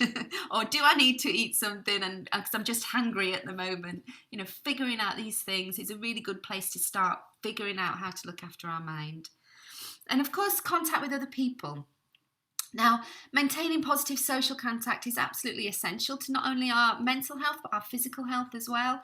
There have been lots of studies to show that people who have no one to care for and are lonely and don't have a social network, their life expectancy is reduced. So we know that it's really important to have these positive contacts in our life. Don't have to have millions of friends, but just one or two people that we care about can really help. Relationships are really important. It's even been shown that having a positive relationship and thinking about a loved one can help reduce physical pain. So when your mum says she'll kiss it better, it actually works. Being cared for and cared about when you're in physical pain can help reduce the pain, or even just thinking about that can help reduce it. Social contact can also reduce stress, and we talk at Mindapples about tend and befriend, and this is about finding friendship groups to help us deal with difficult times. There's some really interesting research coming out. I'm sure most of you have heard about the fight, flight or freeze response when we're in a difficult situation. It can either make us really angry and want to fight, it can make us really scared and want to run away, or we just freeze because we don't know what to do. And this is an evolutionary response. This is scientifically proven that this happens when we feel that we're in danger of some sort. But another evolutionary response that people are starting to talk about a bit more is this tend and befriend. That, of course, it's important to be able to, back in the day, if you're being chased by a tiger or something, it's important to be able to run away from it or fight the tiger or the danger. But tend and befriend was another response where we find support in friendship groups. So one of the things was the ways of explaining it in an evolutionary concept is if we're being chased by a tiger, we may give our children to a friendship group to care for so that then we can run away. So having people around us, having people for support, or gathering momentum for people to fight in a group is really important. Back in caveman times, these things were important, and our brains haven't evolved much further when we're dealing with fear and danger in our environment. So not only the capacity to feel that we can cope with stress by the fight, flight or freeze response, but also the tend and befriend response is a really important one. How do your friends help you cope with stress? How do the people in your social circles help you get through every day and look after your mind? And it's not down to just one person at school to help with this. We can all do it. We can do it for each other.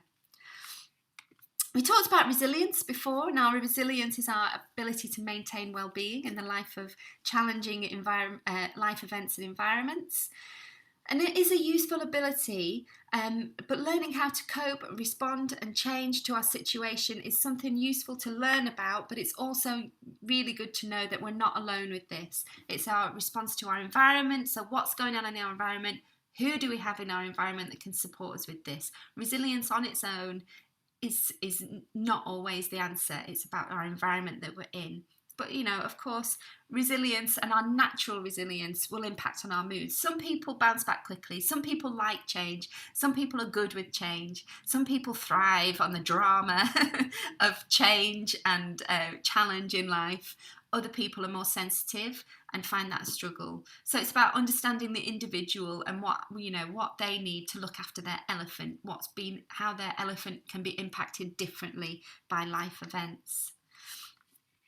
Now, looking after our elephant is something that we all do naturally. We can talk to young people about this, but it's about understanding when our elephant is being impacted on things in our environment, and we are dealing with that. So if we're dealing with a lack of sleep or physical pain or an annoying person who's bringing the mood down or somebody who is making too much noise or some things that are affecting our elephant, we may be dealing with those and we may be okay. It doesn't need a formal intervention to deal with this. We all know how to deal with distractions and annoyances of everyday life, but the key to this is understanding that this is taking up your mental energy. You're not 100% focusing on the task at hand because part of you is helping look after your elephant, helping to deal with the distractions and the things that are affecting your mental health. So the thing to be mindful of is that when we're dealing with these things, it can make us more tired. It uses up more mental energy. So making important decisions, trying to do difficult cognitive work when we're in physical pain is probably not a good idea. Can we defer those decisions? Can we ask for help if we need it? If we haven't had a good night's sleep, are we in the best position then to take big decisions or do some really difficult piece of work? Maybe not. And it's just about being kind to ourselves. That's not a weakness. That's understanding your mental resources and looking after your mind. And it's just about being aware of that, or are the changes you can make to your environment so you don't have to use those mental resources. Could you move to a quieter room? Could you avoid certain people, or make sure that you're around certain people who help you, who make you feel more confident, who help you manage stress better? And it's about planning and thinking about these things to conserve your mental energy. These are really simple ways we can look after our elephant. We don't want to be multitasking all the time. Sometimes, we just need a bit of peace and quiet and a bit of support from our environment to help us manage a bit better. And of course, if we don't do this, then our elephant can go on a rampage. We suddenly snap, we suddenly overreact to something, or we suddenly feel really angry or really sad about something. And we're sometimes a bit confused, aren't we? Even as adults, we're confused, like, oh my goodness, didn't know why has that upset me so much? And if we look back, we may realise, oh, actually, it's because I've been trying to deal with this physical pain and it's not helping, or I've been trying to deal with a relationship that's not going well, or all these things are impacting our elephant all the time. And that's why it's a good idea to talk about our mental health, talk about things that are affecting us, and to try and get a handle on caring for our elephant. And it's just a way of using different language to help people understand what we're trying to achieve. And another way we can care for our elephant or look after our unconscious mind, or take care of our mind, or feed our mind, however you want to phrase it with people that makes sense to them, is to do our mind apples. Now, our mind apples are 5 things we do every day or on a daily basis that are good for our mental health. So, oh, the lights in school are awful, and Claire's saying she agrees. So is there anything we can do about that? Can we bring in lamps? Can we use daylight a bit more, go outside more? Use these reasons for, I know a lot of schools do forest school, and I know my kids love forest school. They love being outside. So is there any way that we can change that? Look after our elephant a little bit more by trying to change the light rather than every day. And this is what, most people do, is they go into an environment that's not welcoming and the light's terrible, and they're like, right, we'll just put up with that and we'll get on with it. We don't, maybe have a think about, do you have to put up with it? And if you are just putting up with it, that's going to take a little bit of mental energy. So is there anything we can do to compensate for that? More breaks, more snack times, more water breaks. Yeah, it's the fluorescent ones in classrooms. It's too expensive to change. So maybe we do need to have more breaks when we're in the classroom, or we can try and get out of the classroom more often, or, we can try and change something else in our environment to compensate for that. But that is a good point, definitely.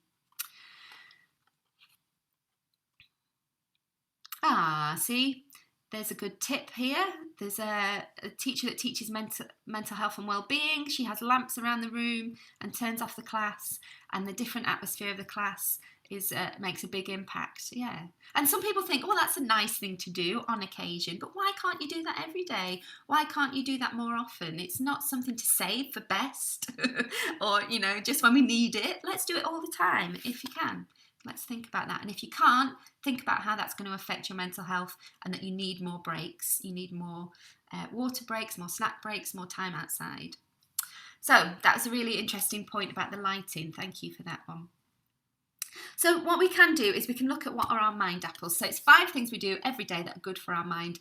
Michelle would like a photo opportunity. So I'm wondering if you have your mind apples, I might just stop sharing the screen. And if everyone could hold one up, put your camera on if you can. If not, don't worry about it. If you want to put your camera on and hold the apple in front of your face, you can hold it either way around. It's up to you. Oh, aren't you good? Look at this. I don't have an official one. I've got an age one. Is that okay? Amazing. I'm just going to stop sharing now. I'm going to put the gallery on. Michelle, are you there? I am. I'm not there. I'm going to try and work out how to hold up my Apple Card whilst using the keyboard. Any tips? So I don't know. It's an interesting one, isn't it? Maybe I'll go large. See what I can do. I've got to use 3 fingers. Let me just hang on. I'm going to have to work with this. Bear with. Now, while Michelle's doing that, I can talk to you about mind apples.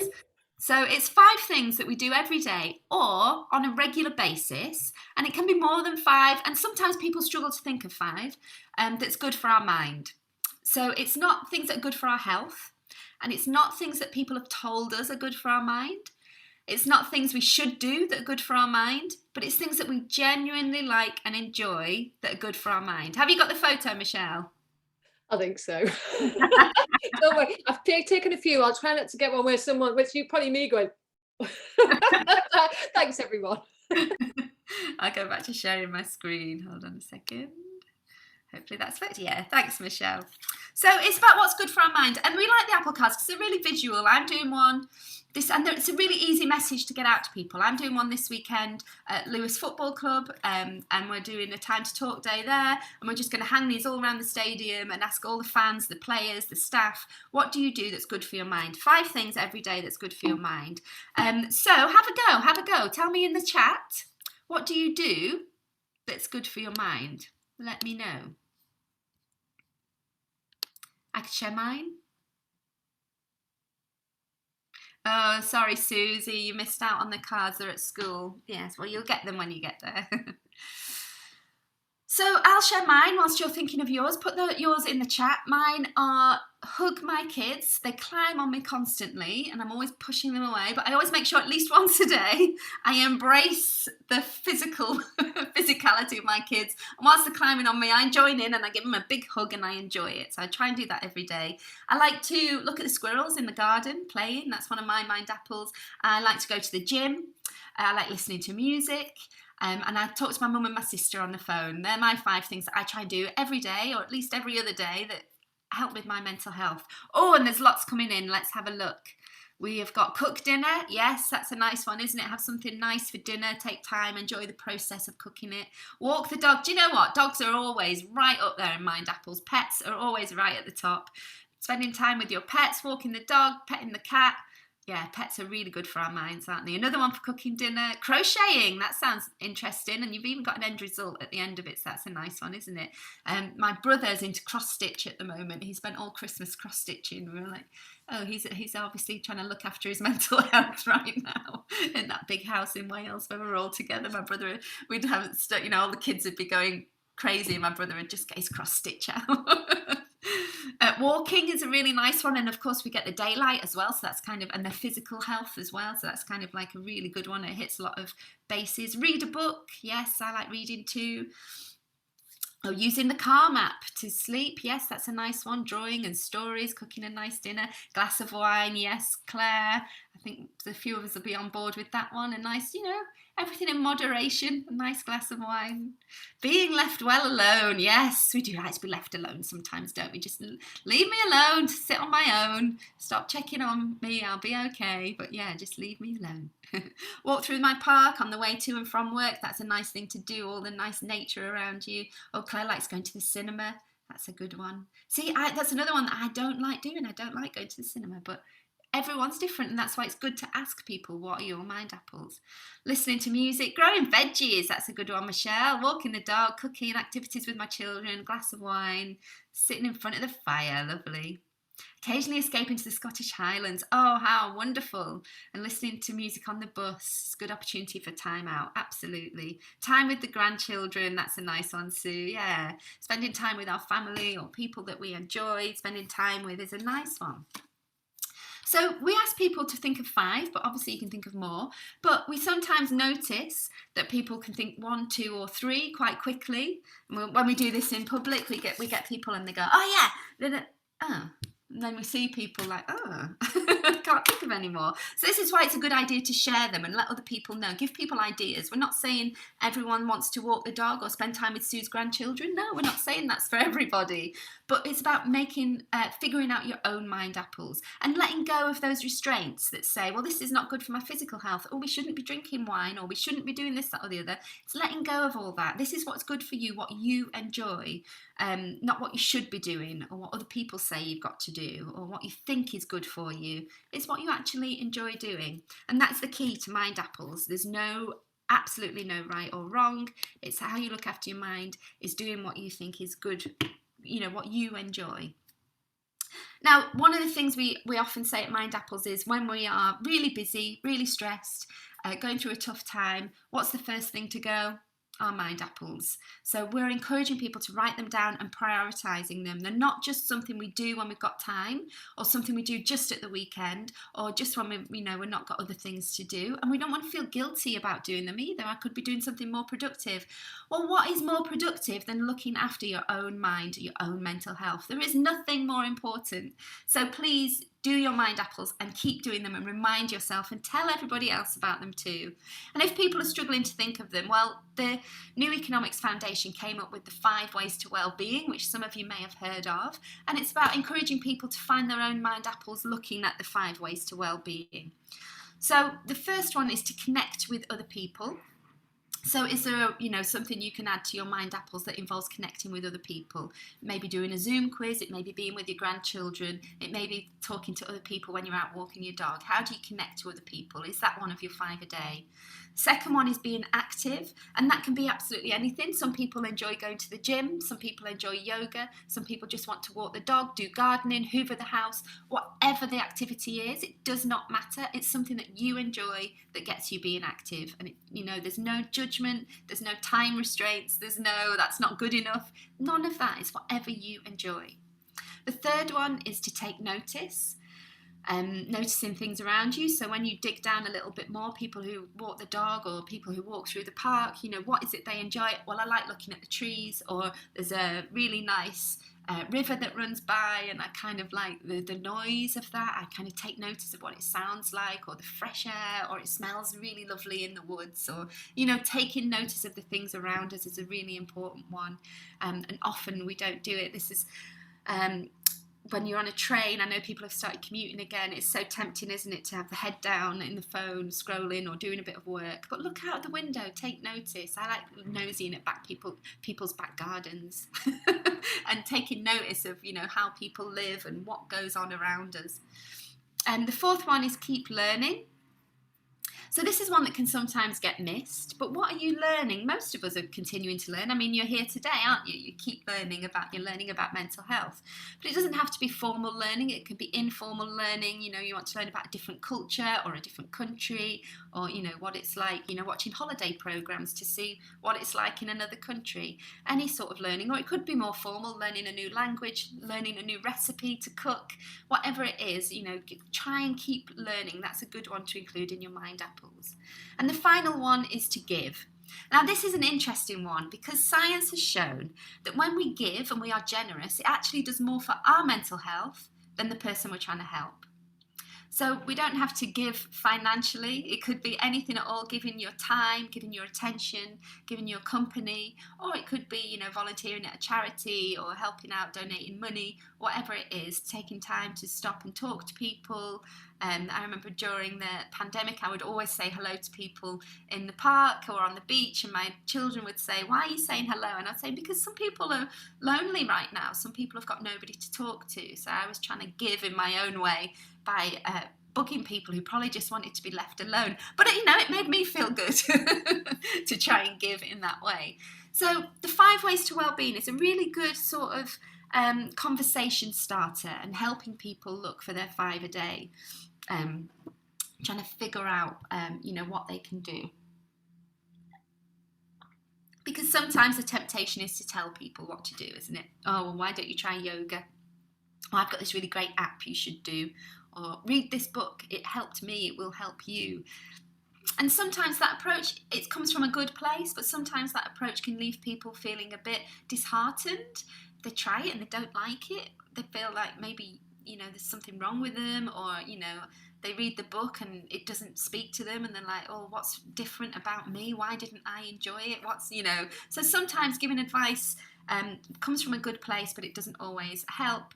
But asking people, think for yourself, what do you enjoy doing? Do more of that, giving people permission to do it. And this can be used with everybody. And whenever I do a session like this, I always encourage them to take it home and do it with their family as well. It's a really good way of starting a conversation about our mental health.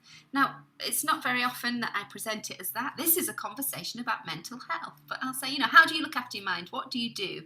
Asking people to write it down. It's a fun thing, and people generally enjoy it. So the best thing about this approach is it's all about the individual. What works for you?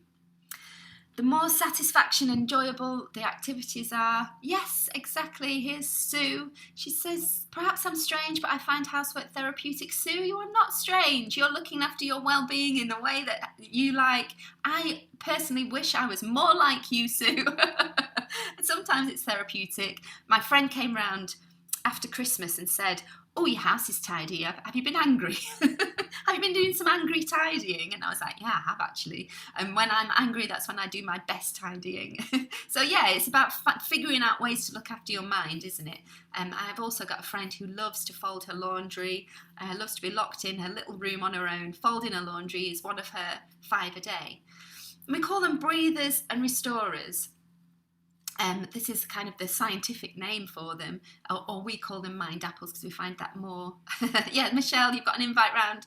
Sue, you've got an invite round to Michelle's to do the housework. Oh, and Michelle's also saying there's a campaign. We've got 50 ways to take care of your mind, to give people ideas. And in those 50 ways, there's so many different ideas. Hopefully it encourages people to realise that there's no right or wrong. So the scientific name for these is breathers and restorers. And one of the great things about this is it gives you permission to do them. It's not waste of time. It's not self-indulgent. It's an important part of your psychological well-being that you're taking care of. So nobody says, oh, I went to the gym today. It was so self-indulgent, such a waste of time. You know, you're trying to look after your physical health. It's something we prioritise, isn't it? Nobody says, oh, I cooked a healthy meal. Could have just gone to McDonald's.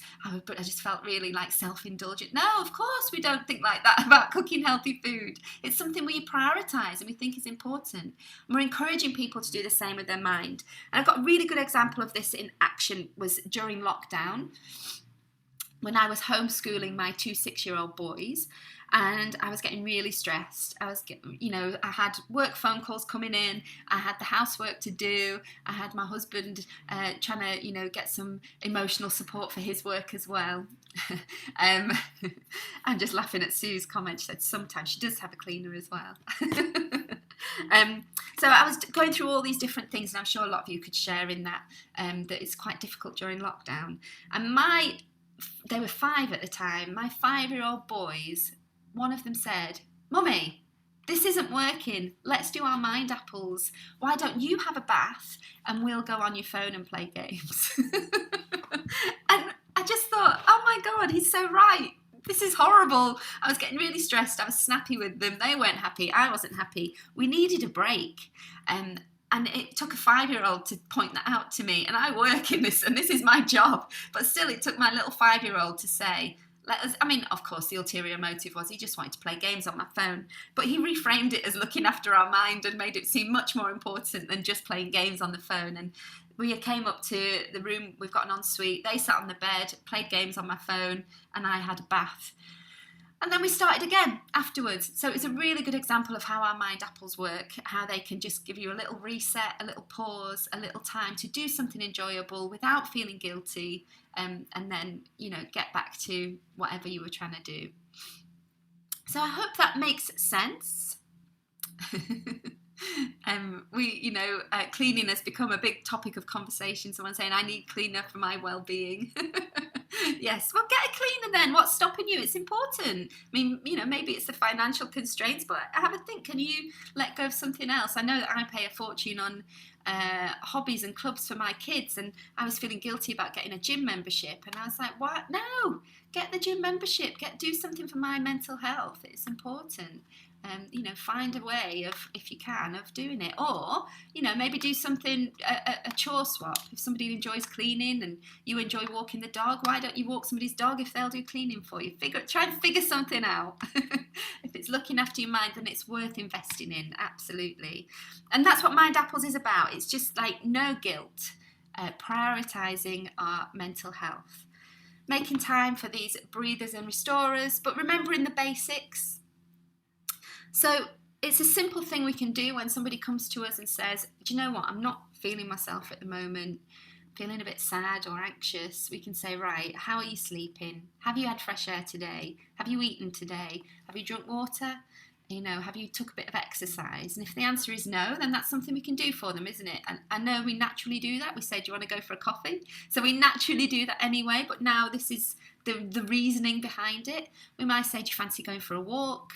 We might say, come round to mine, I'll cook you dinner. Or we might start a conversation about how to sleep better, or what exercise they can do. And again, it doesn't have to be going to the gym. It could just be going for a walk, doing some gardening, whatever it is that they enjoy. Amanda? Yes. What I want to mention, I can't remember which school it was, but someone mentioned about a Feel Good Friday. And just as something that as an idea that one of our other schools that's had this training has done is they came on the training, they shared this training with their colleagues. It's a 1-form entry primary school, and they then introduced the concept of a Feel Good Friday, and they introduced this very thing, talked about 5 a day for the mind, talked a little bit about the elephant and the rider, that metaphor that Amanda was talking about earlier, and then they asked the children what their Mindapples were. And then they had an opportunity within the school day on this Friday to go out and do stuff. So it might have been reading, playing in the playground, connecting with their mates, climbing trees or whatever. And then they came back and they found it fantastic, and it was something that they all got engaged with. I'll post a link in the chat actually, that this school, we went back and then filmed them sharing their Mindapples, the teachers and the children around the school, and it was so great. And the feedback we had from that particular school, you can read all about it on our blog and our school page, but I would thoroughly recommend introducing a Feel Good Friday, a Feel Good Wednesday, whatever. It went down so well, and they've revisited certain elements of the training and brought other Feel Good Fridays in, and all the staff and the children really enjoyed sharing it, and the kids really enjoyed taking their Mindapples home and telling their parents something they didn't know about, and asking them what their Mindapples were. And it's something that you can revisit throughout the term, kind of make a display in the classroom, or put up a tree. These amazing displays that you make in schools. We've had some schools that have made their own. We have these 2-meter high 3D wooden sculptures of trees where people can hang. The Mindapples come with, the apple cards come with holes in, so you can string them up, do whatever you like, hang from the ceiling, make your own tree inside or outside. And some of our schools have actually had their DT labs in secondary schools make trees, and they've done their own displays, which you can see some of the images on the school's webpage. So those are really innovative ideas, and we'd love to see them. Obviously, especially with it being Children's Mental Health Week next week, I know a lot of you have got a lot of exciting plans in store, and you're so creative that it'd be really nice to see what you do. Brilliant. Yeah, and the good thing about Mindapples is that we encourage you to share it. It's not a sensitive conversation that's just between two people. The magic in it is when we all start to talk about it and we all start to share it, and then we all start to understand how to help each other. So like my little boy did, Mummy, go and get in the bath. That's one of my 5 a day, is I love a nice hot bath. And he saw that I was upset and angry, and he suggested my Mindapple. And if you know that about other people, then you can do it with them. Let's go for a walk. Let's walk the dog together, or whatever they like. Let's clean together. Maybe not that one. Well, if you want to, it's it's about understanding each other and helping each other look after our own minds by doing enjoyable activities. And as we said, you can be really creative with how you use this. You can be really creative with the displays and how you display it and how you talk about it. And they can change. Your Mindapples don't have to stay the same. They can change all the time. It's absolutely fine. And the nice thing is it's something that teachers can do alongside the students as well. So it's not just for the students to talk about their Mindapples. If you join in with the conversation, they can see that everyone's different and everyone can have their Mindapples, and that they're important. They're important things. So you might get a lot of kids put in gaming, but we have that unconditional positive regard that if that's something they do, if that's something they enjoy, they so anything like the teenagers in my family, they get a lot of negative press for it, a lot of nagging off my sisters and brothers to stop it. But if we embrace it and say, you're doing that because it's good for your mental health, right, well, let me know when it stops being good for your mental health, or when I observe it's not being good for your mental health, then we can talk about it. And it just opens up a conversation and helps people feel heard, that what they enjoy doing actually is an important thing for their mental health. It's not just a waste of time or something that's rotting their brain, or something that they do too much of. It's a really, useful tool to get all kinds of conversations going. Yes, sharing really does help those who struggle for ideas, or for those who feel, a sense of guilt, or, that they should be being productive, and they find it difficult to take a break. It helps with those people as well as those who struggle with ideas or don't really know what they enjoy, definitely. So to be healthy and successful in life, you need to take care of your unconscious mind. We talked about the unconscious mind in lots of different ways. There's a scientific approach where you can talk about different parts of the brain and what they do and how they all link together, and that some bits are more unconscious, like our emotional mind or our primitive brain. We tend to take that for granted and don't pay much attention to it. but how we are more than just our intellectual brain. So if you want to talk about it in a scientific or factual way, there's loads of resources that we have at Mindapples that can help you with that. But if you look for YouTube videos or little bits of information, get people drawing the brain or talking about the brain or acting out different parts, it can be a really interactive conversation. And then there's also the analogy of the elephant and the rider. Again, there's YouTube videos you can look up if you want a bit more information about that, or you can have a look at Mindapples resources, and that's a nice way of telling a story about how the mind works.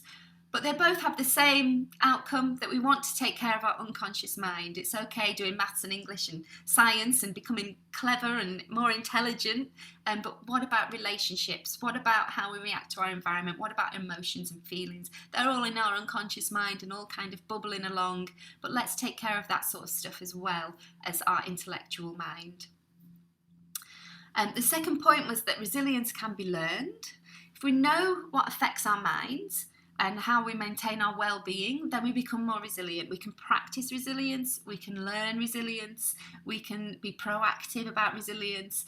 And one of the ways that we can be really proactive is by starting these conversations about our mental health and our mind, so that in times of vulnerability or when we're feeling less resilient or scared, it's a natural thing to talk about our mind. It's not the first time we've ever spoke about our mental health. We've done all this talk about it before. It's a natural thing for us.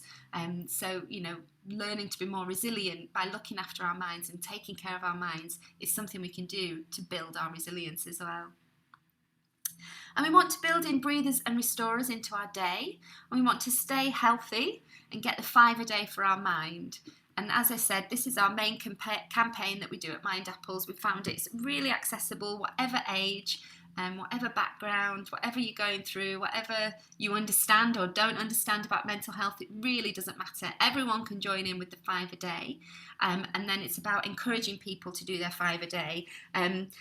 Quite often when I speak to people who I know have done their 5 a day, or I know are involved in Mindapples, and they say, oh, I'm really struggling at the moment. And I'll say, have you been doing your 5 a day? And they'll go, oh, no, I haven't. And, it's usually the first thing that goes when people start to get busy or stressed. And it's just about reminding people that, they've got things that they can do and offering to do it with them. Offering that support and showing that you understand and care about people, and offering to do the 5 a day with them or alongside them is a nice way of supporting others as well as yourself. So we've got loads of tips and hints on Facebook, YouTube, LinkedIn, Instagram, Twitter. We're at Mindapples or at Mindapple a day on Instagram. So you can have a look at all that. But for now, for the last 10 minutes, just is a space for you to share ideas amongst yourselves. If you've got any questions or comments about anything that I talked about, in particular the 10 principles, or the Mindapples campaign, or how we talk about the mind, how we talk about the brain, or the elephant and the rider. If you've got any questions about any of that, then do let me know in the chat, or you can just take yourself off mute and talk. But I'm really interested, and I think it would be helpful to share, what kind of ideas have you come up with along the way? I'm sure you've had some light bulb moments and thought, oh, I'm going to do that. So let us know. What kind of things are you going to do? Either let us know in the chat, or you can take yourself off mute if you want to talk to us. What are you going to do next?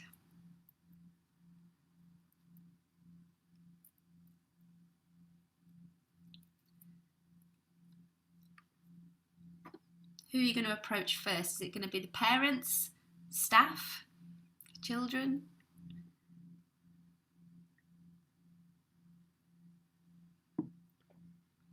Feel Good Friday does sound like a good idea, doesn't it? I like Feel Good Friday. Or we could have Wellbeing Wednesday, Time to Talk Tuesday, Mental Health Monday, Thinking Thursday. I don't know. But any day. But Friday's a good one, isn't it? Feel Good Friday, and encourage people to talk about their mind, talk about their well-being, their mental health, happiness, resilience, whatever you want to call it.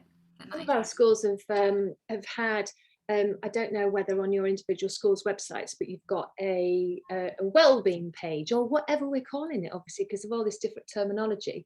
So it could be a place where you can share things. If you are for instance, in a secondary school, our Feed Your Mind module. So this very module is age rated 13 plus. So you could even share that with some of your older children. They can get involved because it's very kind of reflective. We've also had other schools which have shared kind of wellbeing newsletters. I know a lot of you said at the beginning you wanted to share the whole school and your wider community. So it's something that it definitely means that as a school you're thinking about it, you're sharing what you're doing so that the parents can get involved at home.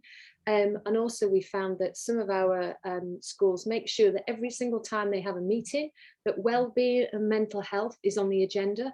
So when you're talking about it in the staff room with your SLTs and everything else, that then you can obviously discuss as a group what the issues are, and then obviously how you best going to tackle them. But they're just some ideas that we've had from other schools. I mentioned in the break, I don't know whether we were chatting to, Amanda and I were chatting, one of you mentioned that some of your children were struggling with kind of socialising after the whole lockdown thing. And I was sharing one of our insights from one of our schools who had, every time they called the register on the morning, they asked the children to give themselves a score from 1 to 10 about how they're feeling that day.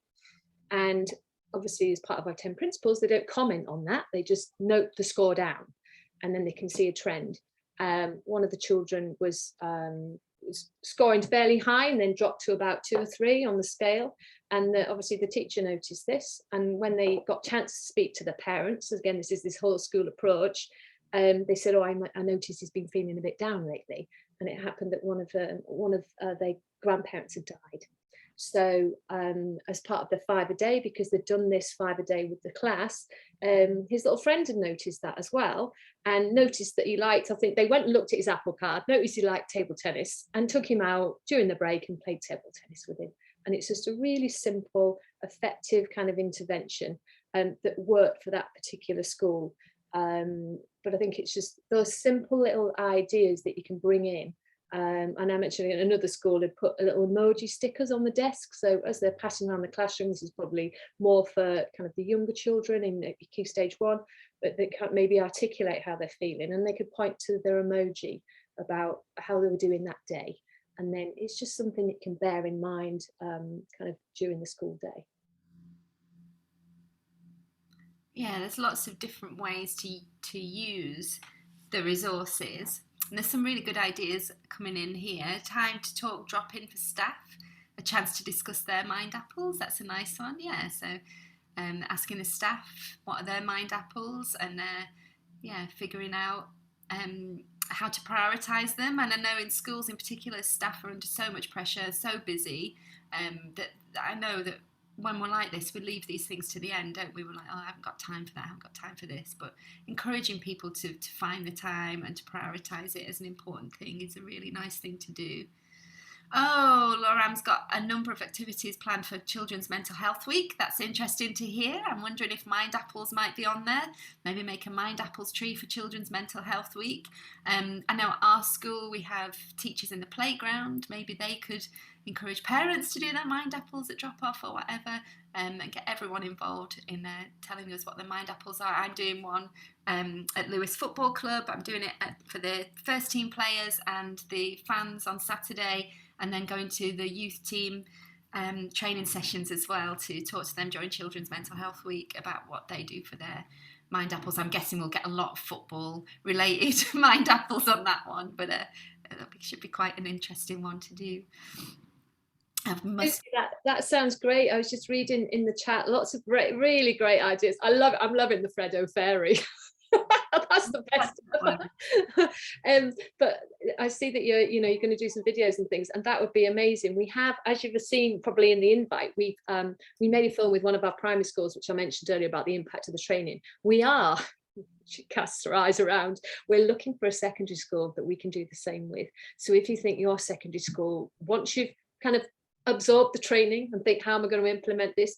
If you'd like to be our Mindapples secondary school, that we want to come and do a film about the training and the impact and what mental health and wellbeing is like in a secondary school, do drop me a line. We're casting soon, shall we say.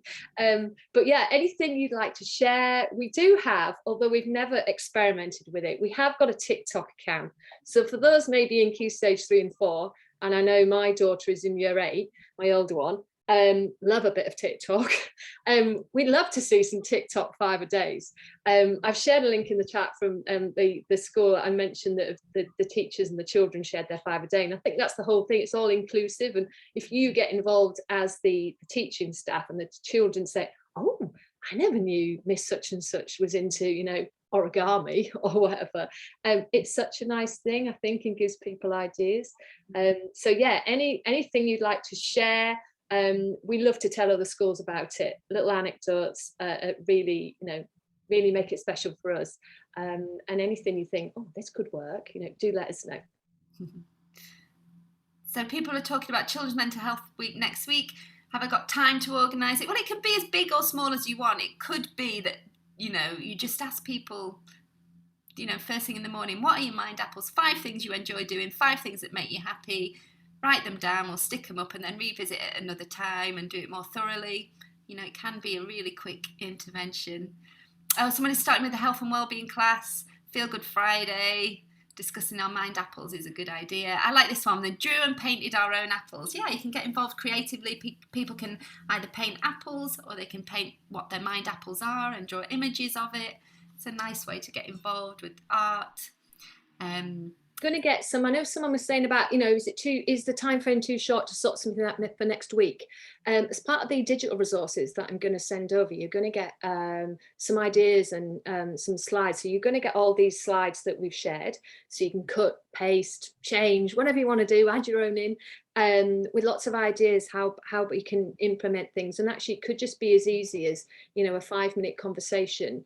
And if your pack hasn't arrived yet, as Amanda said, you can draw your own apples. You can draw around your hand and do 5 things. We've got lots of different ideas, and we will signpost you to some other resources, you know, Place to Be and Anna Freud and things like that. And we'll try and create a little portal of things that, you know, it's like a one-stop shop of being, oh, that's interesting. We've seen there's some nice little videos on YouTube about from the film Inside Out about feelings and stuff.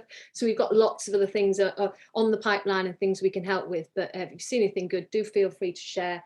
Yeah, hopefully there's plenty of time. We've had things where people have gone out and they've written their 5-a-day and then they've gone out into the playground and hung them on a tree or something like that. And then the parents see them at pickup and things like that if you're at primary school.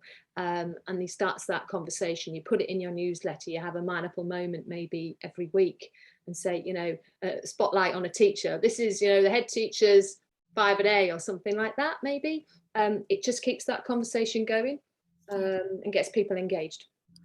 And there's some really nice ones coming in of things that they do for other people. So they have paired up staff and they do random kind acts for their partners. And they have a positivity mug given anonymously filled with little goodies, and Freddo Fairy that gives a little note thanking a teacher and with a Freddo. I mean, they're really lovely, but you know what the great thing about those is? They will cheer up the person who receives them, but they also cheer up the person who gives them, because giving is one of our 5 ways to well-being. So that's a double whammy, that one. It's a really good one to just be kind to other people, and helps you as well as them. And somebody's saying they like the idea that Mindapples are centred around questions rather than instructions, asking people what they enjoy doing. And they said they're going to employ that approach. And yeah, we have found that it opens up a conversation.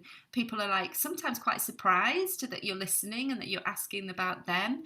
And we've got a note here about their video games. And I know video games is a big topic. But if you look at our 10 principles, one of those is unconditional positive regard. And it is a tricky one because as adults and parents and teachers, we like to think we know best, but it's about trusting the young people that they know their own minds, and they know when they've been gaming too long, and they know when gaming is not good for their mental health, and they know when gaming is getting them in trouble with their family, and they know when gaming is not good for their minds. So it's about opening a conversation about that rather than shutting it down and saying stop doing it or don't do it or you shouldn't be doing it. It's about asking them, well, what is it about gaming that is good for your mental health? What do you enjoy about gaming? And then once they've opened up about this and you listen and they can tell you about all the good things about gaming, you know, you're in a better position to then start questioning, and is there anything that you think isn't so good for your mind? Or how is it working out for you? What about your family? Do they understand how important gaming is? And it just opens up conversations rather than shutting it down and saying, don't do it, it's not good for you, or do it in moderation, or we're going to restrict it. Of course, you have to use your common sense and do what you need to do, but it's about accepting that kids like gaming, and for some it's their social life and they really enjoy it and it's really important to them, and it's about accepting that unconditional positive regard and letting them be heard and letting them talk about the good things about gaming and holding our breath and not saying, oh my god, it's rubbish, so bad for you. But it's about letting them, feel that they can make good choices and they're capable of making positive choices for themselves and opening up that conversation. So yeah, it is a tricky one. Secret buddy, we know what they like. Different times of the year and stuff, that's a nice one. And another thing about the 5 a day is video games can be one, but if they can only think of video games, then that's another thing that we can talk to them about. Well, can you think of anything else that helps you? During our work, so there's Kapow, Primary Do Emotions Resilience Lessons through film. Okay, that sounds interesting. Through making films with other people, that's a good one. I used to do that in prison. We talked about mental health, but it was quite difficult for people to talk about their own mental health, so we'd do videos and all sorts would come out, and you knew that was coming from somewhere, usually their own minds. During our Wellbeing Week, the staff can order a free school meal so they don't have to think about making their lunch. Well, isn't that lovely? The little things like this. Someone's put, I hope your cook's better than ours. Because food and daylight and water and sleep are our absolute basics. So if you can help anybody with any of those, it's a really nice thing to do. But then get to know what people's Mindapples are and do them with them, suggest them, encourage them, appreciate them, listen to them when they talk about their Mindapples, enjoy it with them. It's all a very nice thing to do. Oh, and Susie's saying her school dinners are actually very good. So I'm so happy to hear that you've got some good ideas. I hope this has given you an underlying realisation that talking about mental health doesn't have to be serious or scary. We can talk about it in lots of different ways. And once we have these conversations up and running and people are used to talking about it and know that they'll be listened to and respected and taken seriously and encouraged, then hopefully that'll open the door for more difficult conversations later down the line, and we'll feel more confident in dealing with those too, because we already have that rapport with the children. Yeah, definitely. Megan's saying there's aspects of gaming that can prevent dementia. Young people with autism can be comforted by the anonymity of school in the gaming world. Yeah, there's lots of pluses to gaming, and if you can encourage people to think about them and express them, then they'll start to notice the negatives as well. So, trust the young people. They know what they're doing. They don't always do it, but they kind of know themselves. So that is all from us. Thank you so much for spending this morning with me. I've really enjoyed your company. I'm very encouraged that our future is in safe hands with all you wonderful teachers that are interested in mental health. It does make me feel good when I do these sessions and hear about you. But let us know if you know of other schools that might benefit from this, or other people that would like to come along on the training. Share the resources, share the word, keep in touch, let us know how it's going. We'd love to see little videos, photos, anything of you doing your 5 a day or your Mindapples or any interventions that you're doing. And if anything happens and you want to talk to us about it, then you know where we are. We're here to support you and to encourage you. So let us know the good news, and as well as the challenges. Let us know what works well or things that didn't go so well. But, it's just a conversation. It's nothing too scary. So I will stay on the line for another 10 minutes or so in case anyone has anything else they want to discuss or any questions or comments. But if not, let's make looking after our minds as natural as brushing our teeth. We never quite get this photo right. Is there brushing their teeth or brushing their hair? Another one we had, though, brushing their teeth, but you couldn't see their teeth, so it looked like they had no teeth. But, let's make it a normal conversation. That's what we're saying. Nobody questions why they're brushing their teeth in the morning, or I'm too busy to brush my teeth today. Sometimes, maybe, but not very often. We prioritise it, don't we? We want to do it. We need to do it. We all can talk about it openly. It's not a big deal. So let's make talking about our mind and looking after our mind as natural as brushing our teeth.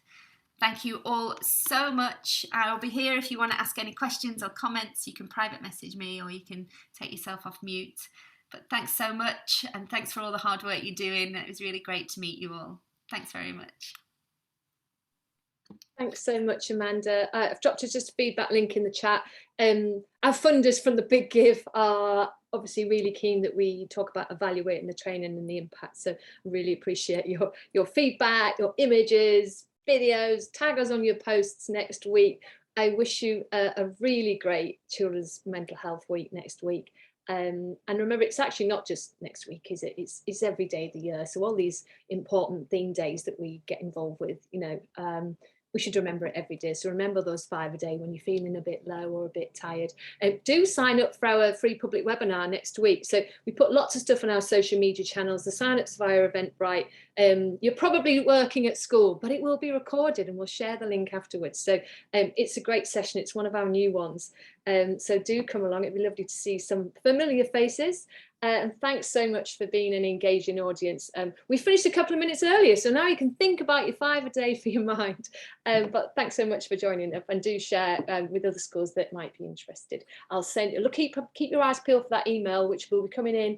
I've got another webinar this afternoon coming in, probably either later today or first thing tomorrow. So those resources are all there. If it doesn't arrive, drop me a line. It may well be you have issues with your firewall. I can always send it to your personal email address. It's absolutely fine. But thanks very much.